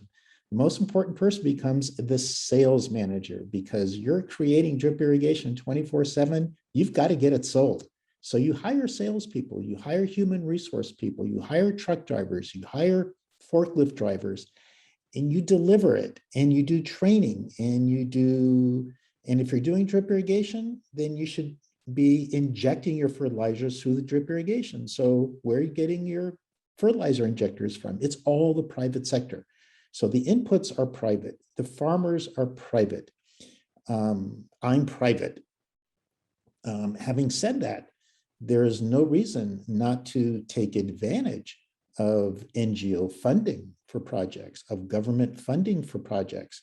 But agriculture, as you have right on the slide right now, is a business. This is agribusiness. And if growers are not making altruism, it doesn't work. And continuing to loan people to grow is not a viable business model. These days, when we talk about sustainability, people assume we're talking about environmental sustainability, which is critical, but also business sustainability. These systems have to return investments in the first year. And this is what we are committed to. If someone's going to improvise and modernize their systems, if we're not returning an investment on the first year, then we haven't done our job. So I'm sorry, I give long-winded answers to good questions. I don't do elevator speeches. But again, I look at the public sector to enable projects to go through. The only other element, and someone was questioning me on this before, some people will need financing. I didn't have a chance to talk about this. There's a limit, but I developed a financing program for Muslim majority countries where loans are not encouraged. High interest loans, I think it's the Quran, Hadith, these are things that we need to avoid if at all possible. So there's a whole program I developed for the West Bank of Palestine, where instead of loans, banks and other financial institutions are providing incentives and rebates, and they're not loans. And when we are incentivizing growers to buy the tools of climate smart agriculture and they return the investment in the first year, then it's a win-win for the country. All right, thank you very much, Dr. Davidson. Thank you very much. You didn't disappoint me, actually. We both share the IFC DNA, so I wasn't surprised, I wasn't disappointed that you emphasized that the private sector has to lead. That then takes me to Ambassador Lenk. Ambassador Lenk, earlier on, you were talking about your work, in across countries, and basically trying to look at Nigeria. We have well-documented agricultural policies in Nigeria, starting from the colonial era, farm settlements scheme, post-colonial era, various policies. But the problem has always been one, and that's the problem of execution. Can you share with the people in this room today about how Israel was able, to have that discipline, and I'm talking about the government, that discipline of taking, its role in food and national security priorities. And how do you think what you do, your consultancy, can help to, in a country, Nigeria, where execution is a problem? What are your thoughts around that? And if you can come up and put on your video, my panelists, when you're speaking, I will ask that you please put on your video. Over to you, Ambassador Lenk. Yeah, thanks for that. The host isn't letting me put on my video. If whoever can do that can free that, I'm happy to. If anybody wants to look at an old white guy. But keep speaking, somebody will fix it up. In any case, Israel gets lots of things wrong, like any other place. We're so far from perfect. I don't get me started. But I think that on food security and on water security, and the truth is, this is on national security, on those three issues, Israel had no choice but to succeed. The challenge it faced on all three of those things was either innovate and create pragmatic, real solutions, or perish. I mean, and I don't think I'm being dramatic. All you need to do is look at a map of my neighborhood and the history of conflicts that took place here from the founding of the state of Israel in 1948 until today. And again, I'm not, my point and my argument is not that Israel is all right and that gets it all right, but I think that pressure of innovate or perish is a key driver of the psyche, both in the private and the public sector. I think that one of the things that we've done well in some places in Africa, and I think that Kenya and Ethiopia are two excellent examples, but I think that Ghana is another example, and in certain times Nigeria too, that Israel went in at the highest levels. That whether it's government levels who come and say, we want Israeli companies to come and create opportunities in agriculture or in homeland security or in technology in Kenya, make it a priority of our bilateral relationship. And I think that when government officials see that Israel did it, that it incentivizes. And I think that my experience as a diplomat was, holding the hands of our business people and going with them to government when you need to go to government and telling that story that I'm telling right now and showing it and putting together a plan. Now, the plan I talked about date growing was private sector, but lots of the horticulture that takes place in Eastern Africa and the partnership between Israel and Kenya and Ethiopia for market chain selling of growing and used by growing flowers and selling them to Europe. Well, lots of that started as G2G. And look, Israel is in Japan and is in Turkey, and we're not going to the government isn't going to throw money. We're a little tiny country that's niche and that we've gotten certain very, very specific things right? We don't build cars. We don't have big factories. We don't have the big Microsofts and Nokia companies. But in certain very, very specific areas, and in the area of this seminar today, with all due modesty, we're really good at these things. And at those very, very specific, again, if you need advice to get Nigerian football better, don't come to us. We're no good. Our football team is a disaster. If you need help in certain mechanization at a macro level, go to the Germans or the Japanese. Don't come to us. But if it's technology and pragmatic agriculture and those three or four and water use, Israel's good. Israel's really objectively good, and I think it's no accident that our group that's come together. It didn't start in Israel. This group that's participating today, but it said Israel's got something, and let's find a way to match it with Nigeria. Thank you very much, Ambassador Lenk, for your response. Really intriguing. Israel is not known for everything, but Israel is known for very few things, and Israel does it very well. Thank you very much. I will move on to Mr. Charles Church, and just tying it from the angle of climate smart agriculture and tying it into political economy, I want to ask you a question. So Nigeria has 84 million hectares of arable land, out of which 71 million thereabouts is cultivable, and we have only cultivated about half of that. Despite all of that, and you could see from what Dr. Davidson presented, food security index today is at 38. Despite all of the land that we have and all the cultivation we have done, Nigeria is still grappling with the issue of food security. What do you think is wrong with Nigeria in terms of how we utilize our agricultural assets? Can you put on your video, please, Charles? Thank you. Over to you. All right. Yeah, thank you very much. I don't think there's anything wrong with Nigeria. I've been in Nigeria for more than 18 years. I do believe that it's a question of why people die for lack of knowledge.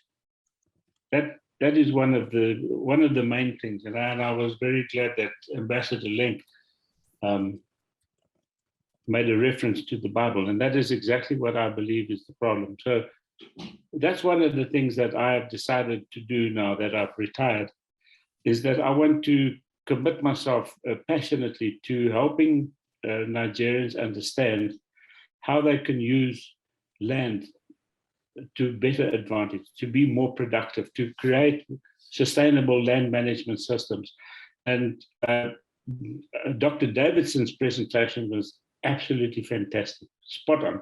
He really covered all the things. So I want to, in my future life in Nigeria now, I want to concentrate on one specific thing, and that is specifically to try and teach people how to prevent water runoff and soil erosion. I believe that those two factors are going to make a dramatic change in Nigeria and everywhere we go, where we get people to buy into the thing.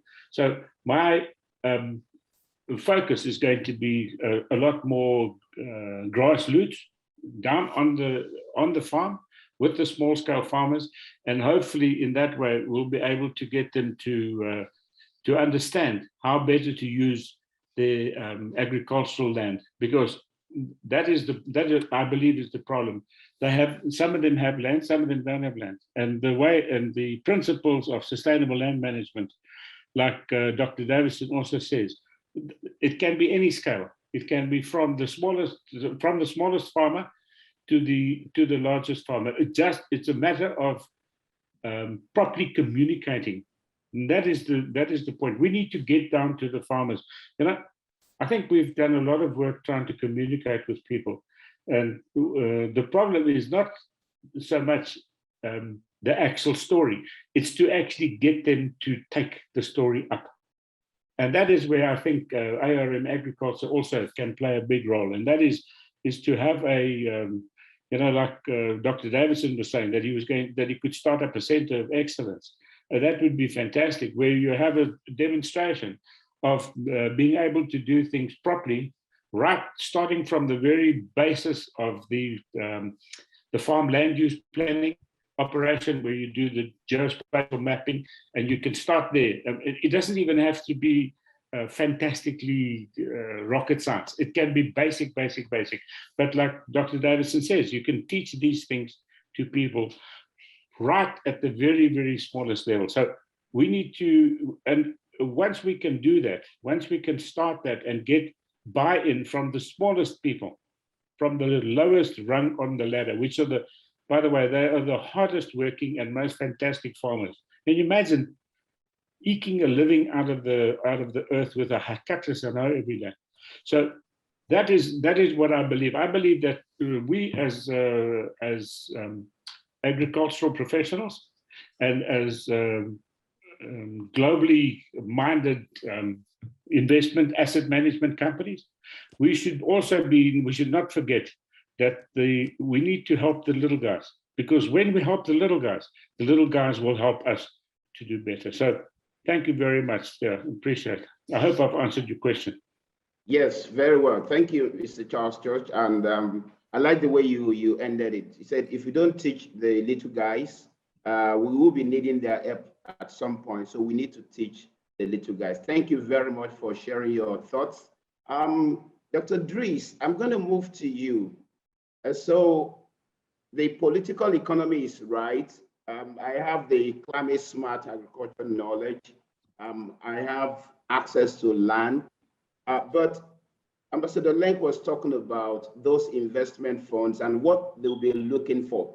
And one of the reasons why we don't have bankable, we don't have a lot of them. Yes, we have bankable agribusiness deals in Nigeria, but we don't seem to have a lot of them because projects are not well planned. So what are your thoughts? How could Nigerian entrepreneurs approach their projects to make them more bankable for financing and also for sustainability? Dr. Dries, if you can put on your video, that question is for you. Thank you. Yeah, thanks, thanks Theo. Thanks, for inviting me to be part of this webinar. So before I answer your question, I would like to touch base on a point that Mr. Ambassador mentioned earlier. The relationship between Israel and Morocco, is dated of years ago.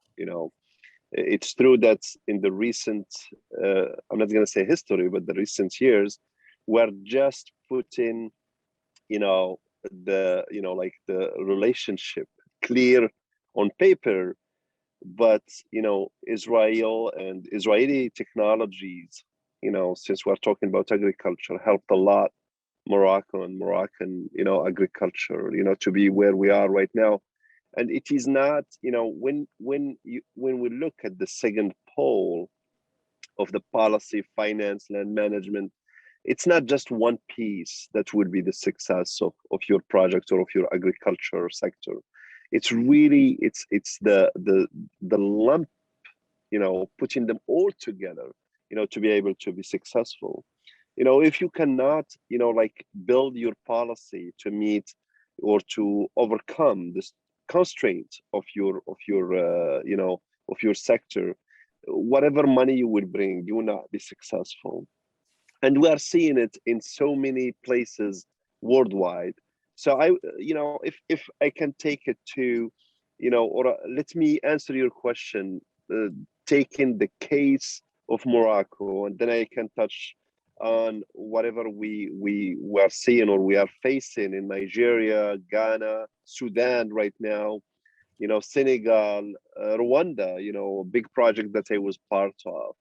So for example, Morocco, as we are coming out of the, colonization, we were facing, so many challenges. I think food security is number one. You have to feed your people.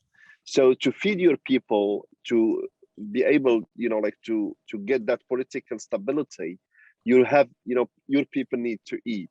And to eat, you will first, you have to come in and, you have, clear the land, because that's the number one thing. You have really to clean the land issues, to allow those people who are coming in with ideas, entrepreneurs, or if you are putting money, the land needs to be clear. You don't want, to start investing or working on a land and in the middle of your crop production, you will be fighting over land. I think infrastructure, the second point, infrastructure is a key.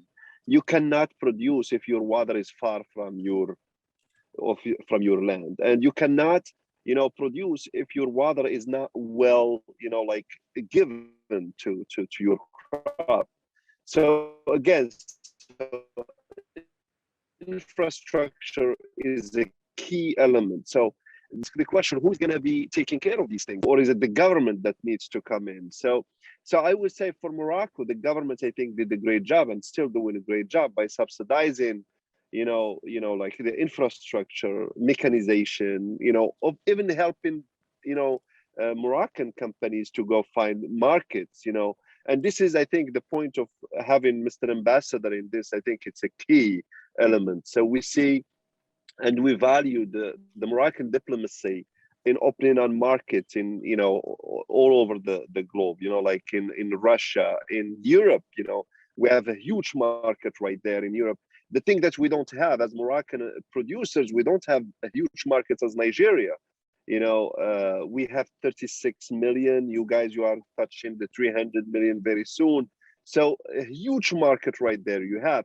So I think, so entrepreneurs, to invite them to produce, I think you have to incentivize them. You have to put some incentives there, either as a subsidy. So Morocco right now, I think it's an example when you see that Moroccan government subsidize drip irrigation, thanks again to the Israeli technologies, up to 100%. So no other country in the world is doing this. And now with the new normalization, with Israel, I would love you guys to come and see how many Israeli companies are coming to invest in Morocco. So for avocado, for berries, I think we do have a #1 berry producers, from Israel in Morocco here, that is, like producing to the whole world, many countries are using the berries produced in Morocco. So look, I think entrepreneurs, they want everything we mentioned earlier, okay? And the training, something that I really have to go back and thank David and Michael Davidson to bring it up. You cannot produce if you don't have a solid capacity building protocol.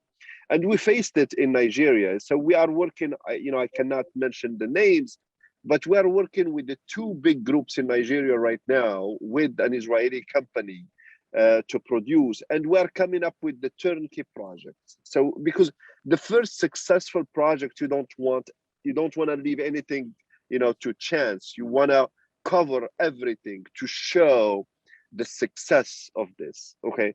And I think the idea of building an excellence center for agriculture, I think it's a key. So entrepreneurs can come see and take risks. And we do have another, before I finish this, very important. We do have a guy in Mali who was an architect, had nothing to do with agriculture, but he came to Morocco to visit, in Agadir region. He saw greenhouses. Second thing he did, he went to Israel to see, the source of that. So now he's a very good example of, entrepreneurs in Africa taking greenhouses to really another level. So I think entrepreneurs, we do have in Africa, we do have a lot of entrepreneurial, spirits, people. So I think it just, allowing them and working on the different pieces in the ecosystem will allow them really to excel and to build success. Thank you very much, Dr. Dries. I really appreciate you connecting, planning into political economy. You use the example of Israel and Israeli investors coming into Morocco, and the business environment was right. And we can't overemphasize the need for knowledge, and you did speak to that, of having a center of excellence that could then provide this knowledge. This knowledge is scarce on this part of the world. We cannot overemphasize the need for a center of excellence that supports entrepreneurs in terms of knowledge, in terms of technology, in terms of human resources to be able to deliver their business objectives. Thank you very much. I will move on to Dr. Moana, and I really want you to talk a little bit about your experience in farm to market solutions. In Nigeria today, according to FarmCraft, we lose about 3.5 trillion naira to post-harvest issues every year. The Food and Agriculture Organization, in a GIZ research, they put the post-harvest loss on rice alone at about 25%. You have proven market experience of farm-to-market solutions. What would you recommend that Nigerians, and a lot of them, I've seen a question talking about post-harvest, what would be your recommendations on how Nigeria should approach post-harvest issues? Sure. So basically, this is. Go ahead. So this is a matter of infrastructure and developing that infrastructure. And it may be government, or this may be a major opportunity for private enterprise to come in and create some of those solutions. Innovation in Nigeria is fabulous. Nigeria has some of the world's most innovative teenagers. Like the number of innovative apps being created by teenagers in Nigeria are amazing. So what things like app-based, phone-based security systems, but it's also kind of looking at the structures that link those small farming businesses, because I looked at some numbers, and up to, I think, 90% of Nigerian agricultural production is coming from those small farm holdings. So being able to kind of connect those maybe through cooperative structures that would also help with looking at cost and risk sharing over some of the equipment required, that could be an issue there as well. But yeah, I'm like, look to the government, and there are push and pull factors that are going to help to provide this. For example, as you said, Nigeria's population is growing. By 2050, it's going to have the third largest population on the planet. So there's incentives for the government to look at how it's going to be able to feed that population, because just the annual increase in food year over year, food prices, the food price index in Nigeria, that is a major drain on your economy. So if we can turn that around and produce for Nigeria, this is a big challenge. And I think as Dr. Michael has shown, there's this entire system for doing this. And this is a big challenge. Also looking at perhaps some of the financing questions. Dr. Michael said that, he'd created systems where farmers in Muslim countries can basically get funding sources. But the flip side of this is that if we did this the way that it looks like we're able to do it, this is a huge, it's a hugely attractive investment for Islamic investors. It meets their requirements. In Western countries, there are investment groups looking at opportunities just like this. You package these things, particularly like with regards to women in farming. Approximately 50% of the farmers in Africa are women. So these are kind of ways to tap into that financing as well. So if we can show that we can get financing for these projects, linking everything up, and then looking at local innovators and entrepreneurs to come in and fill some of those infrastructure gaps and come up with uniquely Nigerian solutions, I think this is going to be the answer. But again, this kind of wide-ranging solution that Dr. Michael has outlined, and that Dr. Carlo has brought us all together to discuss, I think this is the key to really a sustainable future for the food supply and better prosperity for the Nigerian people.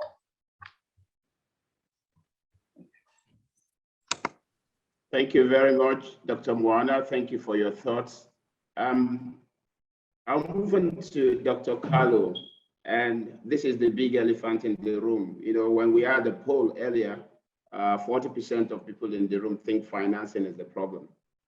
Dr. Carlo, in Nigeria, we have government intervention funds around. So this prevalence of government intervention funds in the agricultural finance supply market. The first thing I want to ask you, do you think there's something wrong with this? I know Dr. Dries talked about, government subsidies, and he worked for Morocco. These government intervention funds have been around for some time in Nigeria, but the general sentiment is that it seems not to be working the way it's supposed to work and catalyze more investment. What are your thoughts around this? And then what strategies will you advise for us as Nigerians, for people in the investment space, to manage this potential price distortion effect? Dr. Carlo, if you can put on your video, the floor is yours. Yes. Can you see my screen sharing? Yep. Yes. Perfect. Yes. Thank you, Theo. Thank you, Theo, so much. Thank you, everyone. Good morning from the United States. I'm gonna pick up by taking on what Sadiq, introduced the session, was saying why ARM should be interested in the agri-sector business. Well, most of the financial institution and investment houses right now are looking for diversification. Most of them had invested heavily in the hospitality sector. Came COVID, everything shut down. That hospitality sector, hospitals and restaurants went down. Even hotels, you know that. Other things, investment companies, investment houses can invest in commercial real estate. Comic crisis, commercial real estate lacks down. Anything lacks down except agriculture. People will not go and starve. People will always buy the food. So investing in farm and investing in the agriculture supply value chain, this is something very interesting for investment house right now. Okay, and that's why Shalhoub Consultancy is backing up these free webinar just to spread that education and see what kind of things we're missing on, what's on the dark side of the moon. Let's put it that way.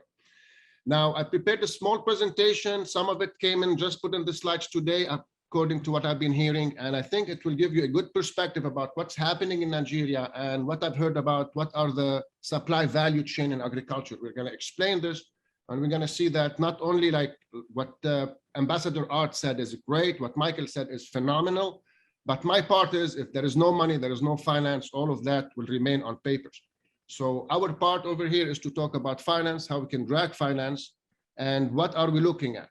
So if you look at this slide right now, you can see that we always have a disadvantage when it comes to agriculture finance due to the rural area and due to the rural finance conception.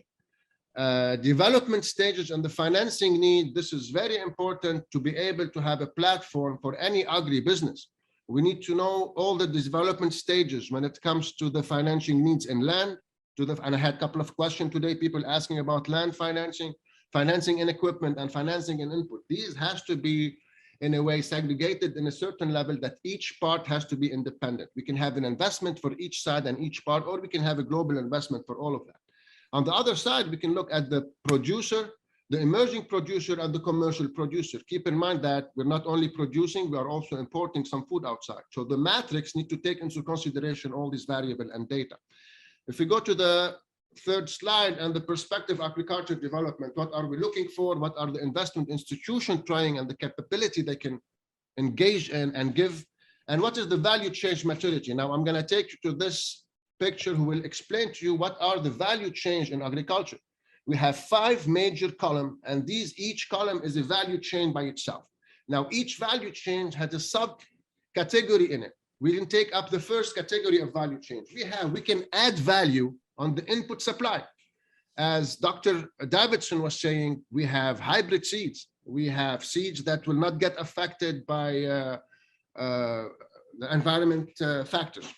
Crop protection, fertilizer, irrigation, equipment, and insurance, all of those subcategories in the first column of the value chain of agriculture. On each level, we can educate the farmer, we can make sure that there's an added value, and that added value will be incorporated in the profit at the end, because at the end, we heard today that most of the problem we have is we need to increase our yield, we need to increase our profit margin so we can able to take this big project.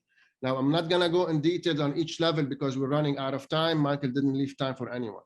Creating financing solutions. Now, this has come as the second stage. Keep in mind that most of the financial solutions that we face are always based around the farmer. The main problem in all the failing agriculture project is that they don't take the farmers as the center of the project. If we educate, as Mr. Church was saying, we need to educate them. We're not going to change their mentality, but we're going to educate them how to improve, reduce their risk, and improve their yield. And it's so easy. It's easier than you think.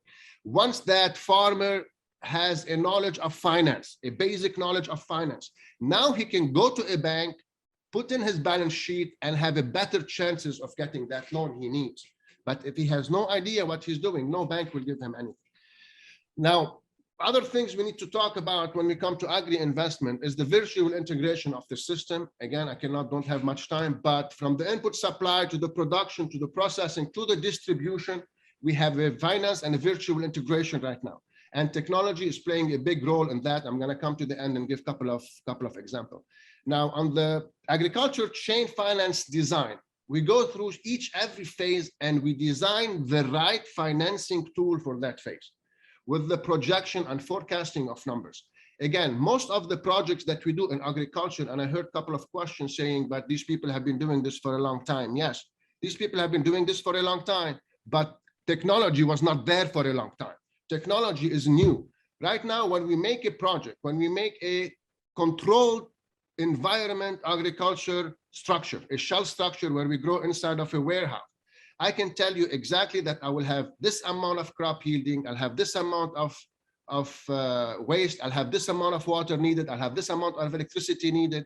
Everything is on a matrix. When you go with a matrix to the bank and he sees the yield and you're in a controlled environment, you're not going to be affected by a drought. You're not going to be affected by heat. You're not going to be affected by anything else. We're talking about shifting that agriculture into a more factory kind of design. Framework for tackling the scale of climate finance and climate finance change. This is also something mentioned by Mr. Church, like how we're tackling financial flows. Climate finance, you can take an idea about how important has been the investment in climate finance. I'm not going to take more of your time on that. I'm just going to give you an idea that all of that is covered. Another side that financial institutions should be looking at agribusiness is the Agritech Fund. Agritech funds have been there for a while. Now we have more mutual funds on agriculture. And as you can see from the scaling of these funds are getting bigger and bigger and bigger. Another thing is to do, if you don't have the money, an investment fund can gather the money, collect the money, put it in a fund, investor can come in and invest in that fund. That was also one of the questions, what is RM offering on the investment level? Now, last but not least is like, what has been happening on Africa and what can be reproduced in a nice experience in Nigeria. Now, if there is any, as Dr. Michael mentioned, all these previous case study that has been done need to be revised for Nigeria. Nothing can be copy pasted to Nigeria. And this is mainly the main problem that most countries face. We copy paste and we send them a certain policy, or we copy paste and we sell them a certain platform. What we do, and as you can see from the panelists, it's very hard to gather these expert people, but what we do, we take each case by itself.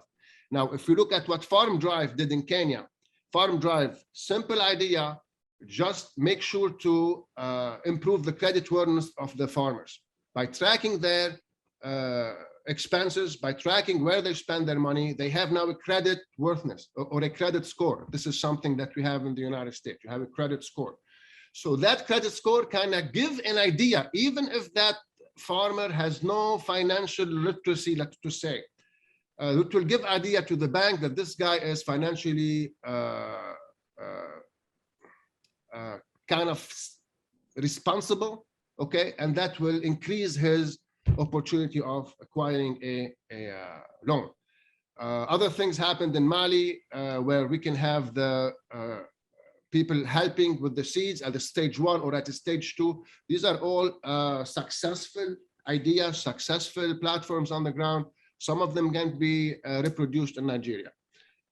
That's a small presentation just to cover a lot of the question that has been asked. I hope I'm kind of got you. Thank you, Dr. Carlo. Thank you for that thoughts that you shared just now. I just want to ask you back to the first question I posed to you. So there is a lot of intervention funds in the market, and it seems not to be. It's a concern within the market that intervention funds are distorting the price, the effective price of investment funds or bank financing. What are your thoughts around it and around policy, around monetary policy for intervention funds? What are your thoughts around what should work? What are your thoughts? Well, most of the investment funds, if you look at the internal structure of the investment fund, they do not have a share in the project. So it's more of a, if it's a business transaction. The new mentality behind it is once you launch, as ARM Academy is doing, you launch the knowledge phase for your investor and for the farmers, then you take share of the whole project. You're part of the whole project. And that brings a certain additional responsibility for investment house to make sure that this project is going to be feasible and profitable for a long time. And if you look at the ROIs, why are investment banks and banks running into agriculture? Because any ROI, most of the ROIs are under 2 years. Any investment you put in a climate control, let's be clear about that, in a shell structure, climate control, you have an ROI under 2 years. So any investment you put in, imagine the amount of profit generated every year. And this is, we're talking the first 2 years when you have to take care of the cost of your investment, equipment, shell structure, training, and everything. So pretty profitable, everybody's going on it. Everybody's going on it, the demand is higher. Now we have speculation, now it distorts the market.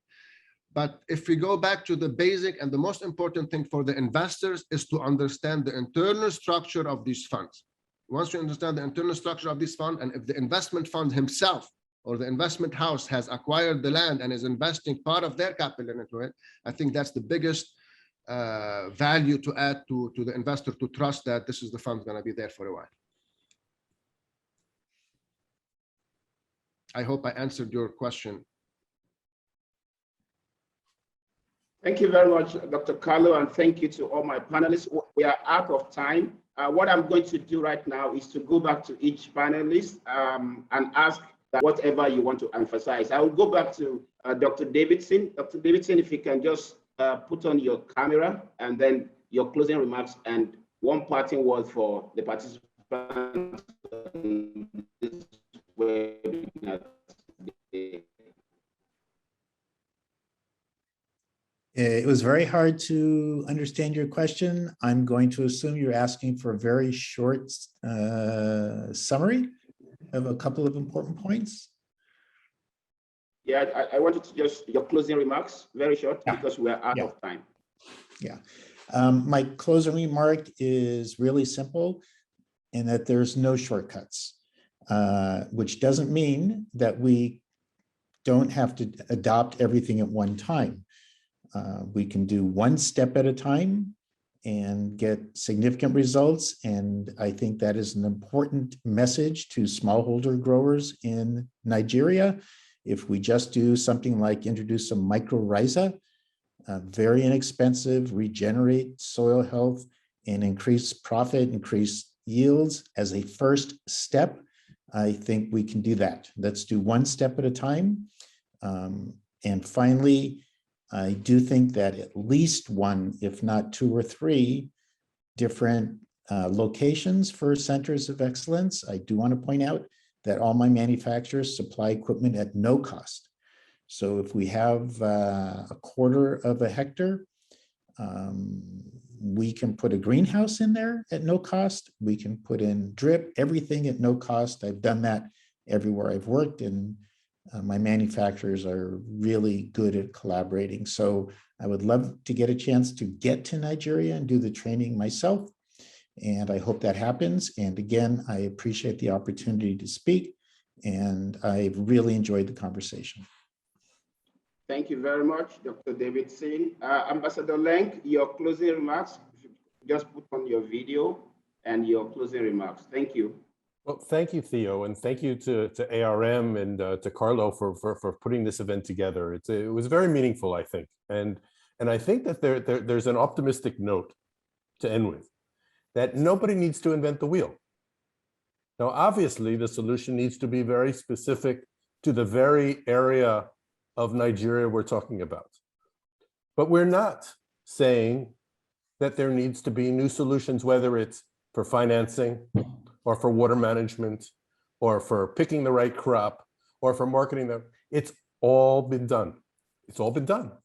All it takes is focus. Carlos is making the international, Carlo is showing the international view of cash, of money. It does take money. But you know what? ARM and its partners are well placed to understand Nigeria, to understand the opportunities for Nigeria, and to understand the benefits of being well placed within this sector. And I'm glad to be a part of a group of people who are experts in complementary areas. And Carlo was teasing Dr. Davidson for talking too long, but this was the shortest I ever heard him speak in my life, because he's really an expert and a champion of developing economies, of developing food security, and he's exactly the right partner for all of us to be able to turn today's interaction into the beginning of a real serious, interesting, profitable partnership. Thank you very much, Ambassador Lenk. I think we should leave Dr. Davidson. Let him pour out all the knowledge. We are happy to sit down the next webinar for 3 hours and just listen to it. But thank you very much for that. I'll move on to Mr. Church. If you can just give us your closing remarks. Over to you, Charles. If you can put on your video and speak, please. Okay, thank you very much. Yeah, I must be honest, it has been absolutely inspiring to listen to all these really serious agribusiness professionals. And I pray that the participants have learned as much as I have. So thank you all for a wonderful, wonderful time, and looking forward to being able to help you on the ground in Nigeria with the real small scale guys. Thank you. God bless you all. Thank you very much, Mr. Church, for that closing remarks. I'll move to Dr. Dries. If you can please put on your video, and then let's have your closing remarks.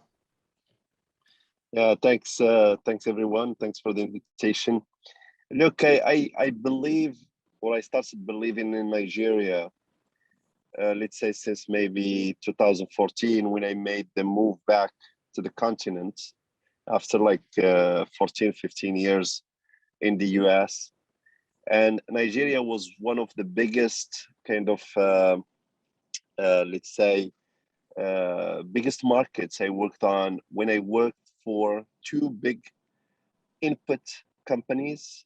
When I worked on their development strategies, Nigeria was, and still, and it will be, a big, not just a market, but also a big place where, you know, producers will benefit the whole world. You know, there are many, you know, crops that we can develop there, that value that can be captured there. So we need to think about, you know, the whole value chain, and not just producing the crop.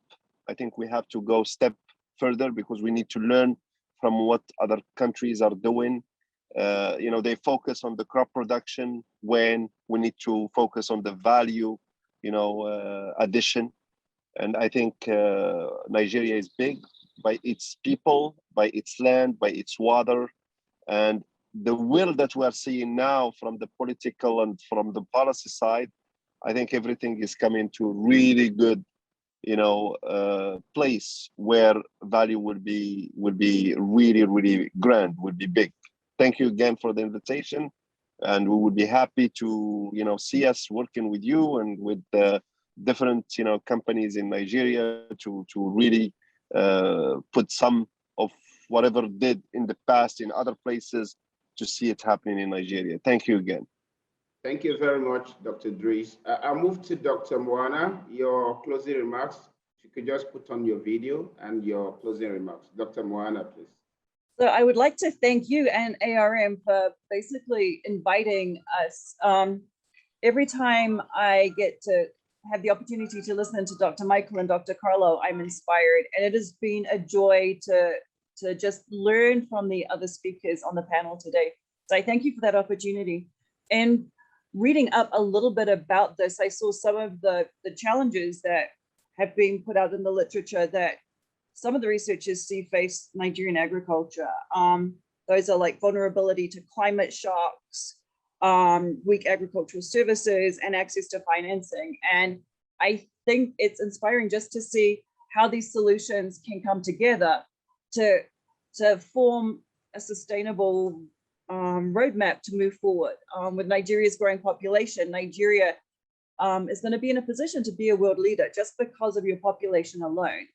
And the way that you move forward and you deal with that, that's going to be an inspiring thing to watch, but also there are going to be challenges. So I think this is an important starting point to revitalize agriculture and to move forward. So thank you very much. And I wish you, everybody and the participants, the very best. Thank you, Dr. Moana.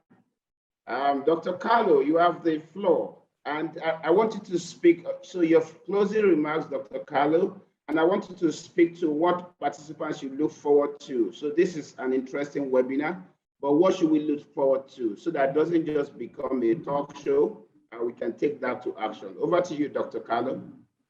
Thank you again, Theo. Again, the webinar is pretty informative, and there is a key point we need to always make, that we have the momentum right now. What COVID created, it is change in the governmental mentality. Every government around the world right now is thinking about food security, just in case they need to put a lockdown for 2 months or 3 months. So now a lot of funds from government are being channeled toward, like Dr. Davidson said, public policy, how to help these farmers by giving them loans that are tax-free or subsidized by the government. The other things, and COVID impact was stopping the global supply chain.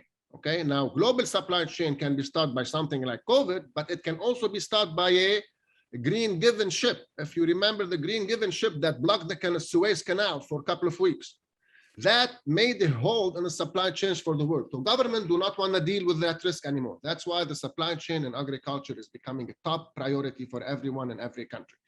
So taking that, we have a momentum, let's ride it, and let's move on that. To answer back your question, what we accept from the participants. Now, again, this webinar by ARM Academy is going to be readjusted, final version that has all the slides that has been mentioned, that has been communicated to the participants.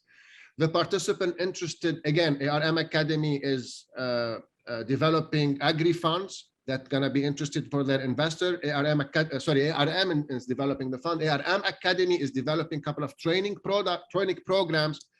Some of them are led by Dr. Davidson, depend on the audience, how the level of audience. And we have a couple of training programs for agri-finance. What are we looking at, and what are the public policy procedures for companies to deal with? So what are the participants, anything that they have in question, anything that they need to explore more, even if we have a couple of students doing BS in agriculture, we can help you write your paper. Instead of writing international paper, why don't you write your paper on Nigeria? And that will help us collect more data, because the main problem, and I say it to everyone, is having reliable data from Africa in general.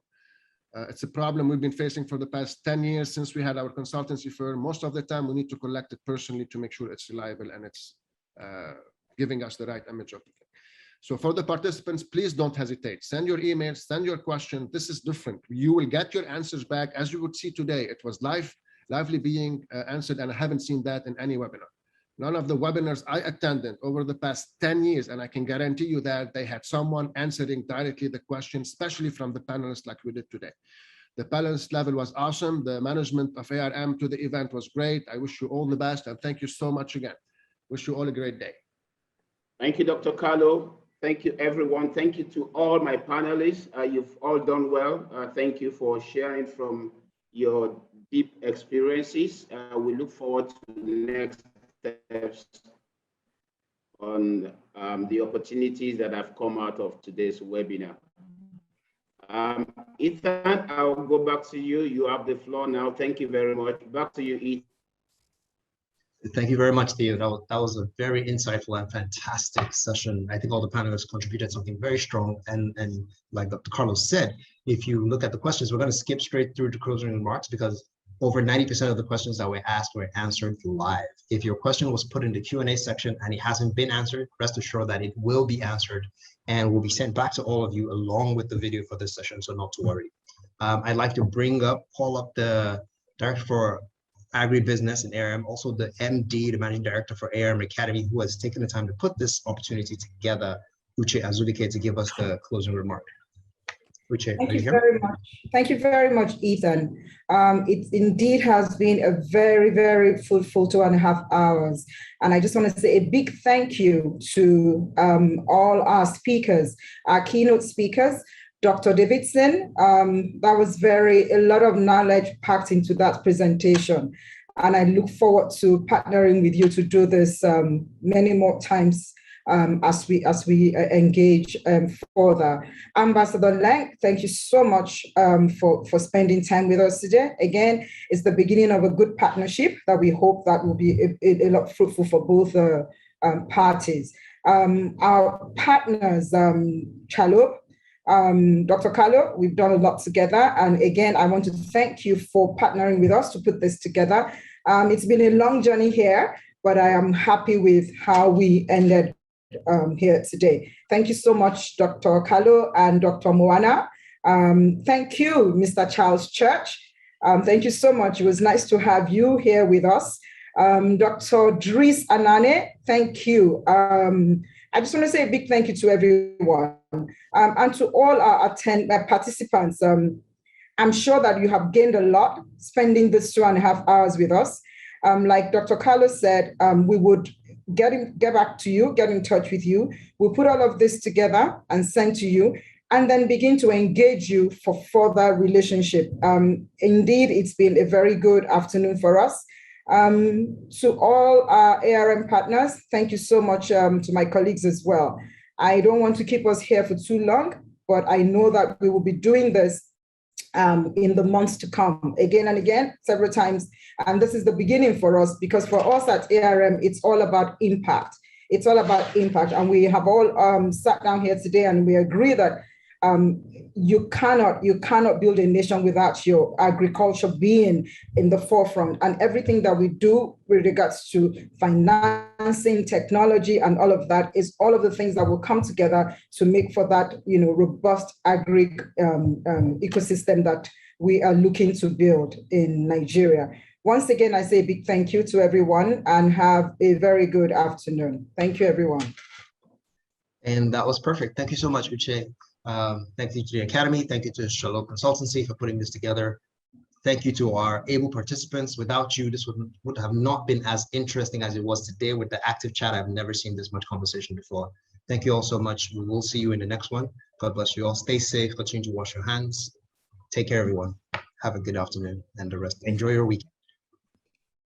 Thank you, Ethan. Right. Thank